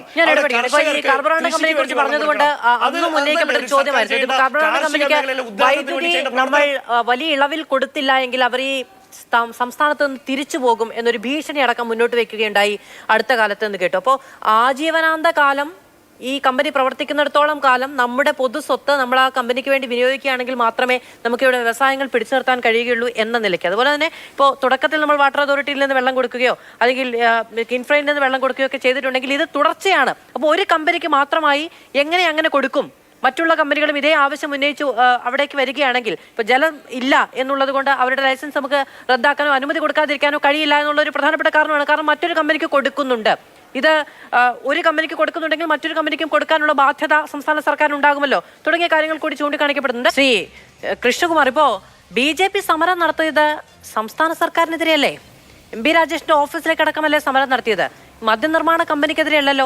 അപ്പൊ ഇതിന്റെ വിശദീകരണം നൽകേണ്ടത് സംസ്ഥാന സർക്കാരും MP രാജേഷും ഒക്കെ തന്നെയല്ലേ? അപ്പൊ എന്തിനാണ് നിങ്ങൾ വിശദീകരിക്കുന്നത്? എന്തിനാണ് നിങ്ങൾ അവർക്ക് വേണ്ടി പ്രചരണം നടത്തുന്നത് എന്ന് ചോദിക്കുന്നതിൽ ഒരു നീതികേടില്ലേ? നിങ്ങൾ സമരം നടത്തിയതും മറുപടി പറയണമെന്ന് പറഞ്ഞതും സർക്കാരല്ലേ? പിന്നെ എലപ്പുള്ളിയിൽ രാഷ്ട്രീയ വിശദീകരണ യോഗം നടത്തിയിട്ടുണ്ട്, വിവിധ ഇടങ്ങളിൽ നടത്തിയിട്ടുണ്ട്, LDF ചേർന്ന് ഈ വിഷയം ചർച്ച ചെയ്തിട്ടുണ്ട്. സർക്കാർ ഇപ്പോൾ മുന്നോട്ടാണെന്ന് പ്രഖ്യാപിക്കുന്നു. ഇനിയിപ്പോ എന്താണ് നിങ്ങളുടെ ഈ പറയുന്ന പ്രതിരോധ പ്ലാൻ? അല്ല മധു, എനിക്ക് അരുൺ കുമാറിനോടൊന്ന് പറയാനുള്ളത്, അരുൺ കുമാർ ഒന്ന് വസ്തുതകൾ മനസ്സിലാക്കാൻ ഒന്ന് അഹല്യ ക്യാമ്പസ് വരെ വരണം. അഹല്യ ക്യാമ്പസ് 500-ലധികം ഏക്കറിൽ 3 പഞ്ചായത്തുകളിലായിട്ട് കിടക്കുന്ന ക്യാമ്പസാണ്. പുതുശ്ശേരി, എലപ്പുള്ളി, വടകരപ്പതി. 500 ഏക്കറിൽ അവരുടെ ഓരോ മഴവെള്ള സംഭരണിയും 4 ഏക്കർ മുതൽ 8 ഏക്കർ വരെയാണ്. അപ്പോൾ ഈ 24 ഏക്കറാണ് ആകെ മദ്യക്കമ്പനിക്ക് ഉള്ളത്. അവിടെ 600 ഏക്കറിലാണ് പെയ്യുന്ന മഴയാണ് ഈ മഴവെള്ള സംഭരണിയിൽ വരുന്നത്. 24 ഏക്കറിൽ എത്ര മഴ ലഭിക്കുന്നുള്ളതിനെ സംബന്ധിച്ച് നമുക്ക് കൃത്യമായിട്ട് ബോധ്യമുണ്ടല്ലോ.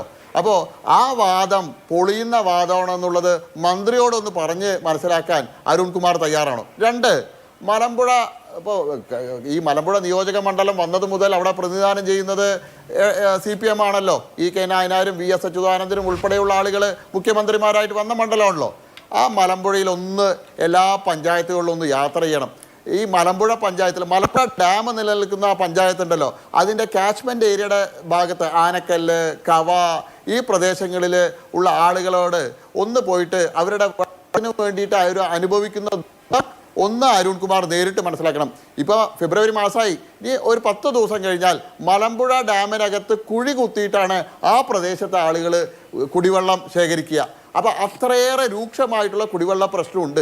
ഇനി മന്ത്രി നേരത്തെ പറഞ്ഞു മലമ്പുഴ ഡാമിൻ്റെ കപ്പാസിറ്റി 2,26,000 ദശലക്ഷം ലിറ്ററാണ്. വാട്ടർ അതോറിറ്റിയുടെ കണക്ക് ഇന്നലെ വന്നിട്ടുണ്ട്.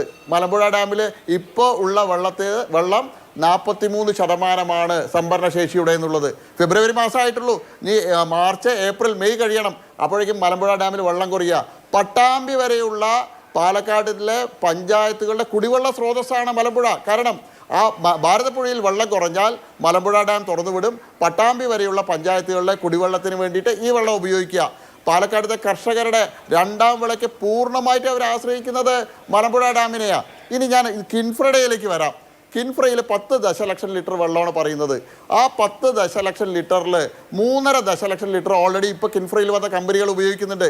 ഇനി കിൻഫ്ര അക്വയർ ചെയ്ത സ്ഥലമുണ്ട്. ഏകദേശം 1,200 ഏക്കറോളം കഞ്ചിക്കോട് വ്യവസായ മേഖലയിൽ കിൻഫ്രയുടെ 2ാം ഘട്ടമായിട്ടുള്ള അക്വിസിഷൻ കഴിഞ്ഞിട്ടുണ്ട്. അവിടേക്ക് ആവശ്യമായിട്ടുള്ള വെള്ളം എവിടുന്ന് കൊടുക്കും? കേന്ദ്ര സർക്കാരിൻ്റെ കേരളത്തിൻ്റെയും പാലക്കാടിൻ്റെയും മുഖച്ഛായ മാറ്റുന്ന ഇൻഡസ്ട്രിയൽ സ്മാർട്ട് സിറ്റി വരാൻ പോകുന്നത് കഞ്ചിക്കോടാണ്. ആ കഞ്ചിക്കോട് ഇൻഡസ്ട്രിയൽ സ്മാർട്ട് സിറ്റിക്ക് ആവശ്യമായിട്ടുള്ള വെള്ളത്തിന്റെ അളവ് എത്രയായിരുന്നു പറഞ്ഞിരിക്കുന്നത്? 15 ദശലക്ഷം ലിറ്റർ. കിൻഫ്രയ്ക്ക് കൊടുക്കുന്ന 10-ന് പുറമെ 15 ദശലക്ഷം ലിറ്റർ വെള്ളം കൂടി വേണം. അപ്പൊ ഈ വെള്ളം എവിടുന്ന് കൊടുക്കും? അതിന് മഴവെള്ള സംഭരണിയാണോ പറയുന്നത്? അപ്പൊ മഴവെള്ള സംഭരണി ഉപയോഗിക്കുന്നത് വേണം.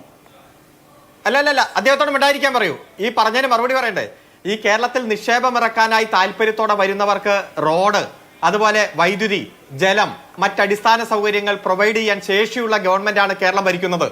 നിരവധി നിക്ഷേപങ്ങളുമായി നിരവധി ആളുകൾ, വേൾഡ് ട്രേഡ് സെന്റർ വരെ കേരളത്തിൽ നിക്ഷേപത്തിന് വേണ്ടി കാത്തിരിക്കുക. ആ ലിസ്റ്റ് വേണമെങ്കിൽ ഞാൻ അയച്ചുതരാം. ഇതൊക്കെ വരുമ്പോൾ ഭാവിയിൽ അത് വരും ഇത് വരും എന്ന നിലപാടല്ല സ്വീകരിക്കുന്നത്. ഏത് പ്രതിസന്ധി വന്നാലും അത് നേരിടാൻ ചങ്കുറ്റത്തോടെ മുന്നോട്ട് പോവുകയാണ്. ഇവിടെ കോൺഗ്രസിന്റെ പ്രതിനിധി പറഞ്ഞല്ലോ, ആ കമ്പനി ഈ കമ്പനി, നിങ്ങൾ ആരോപിച്ച ഏത് അഴിമതി ആരോപണമാണ് പൊതുസമൂഹത്തിൽ ഇപ്പോൾ നിലനിൽക്കുന്നത്? കോടതി പോയില്ലേ?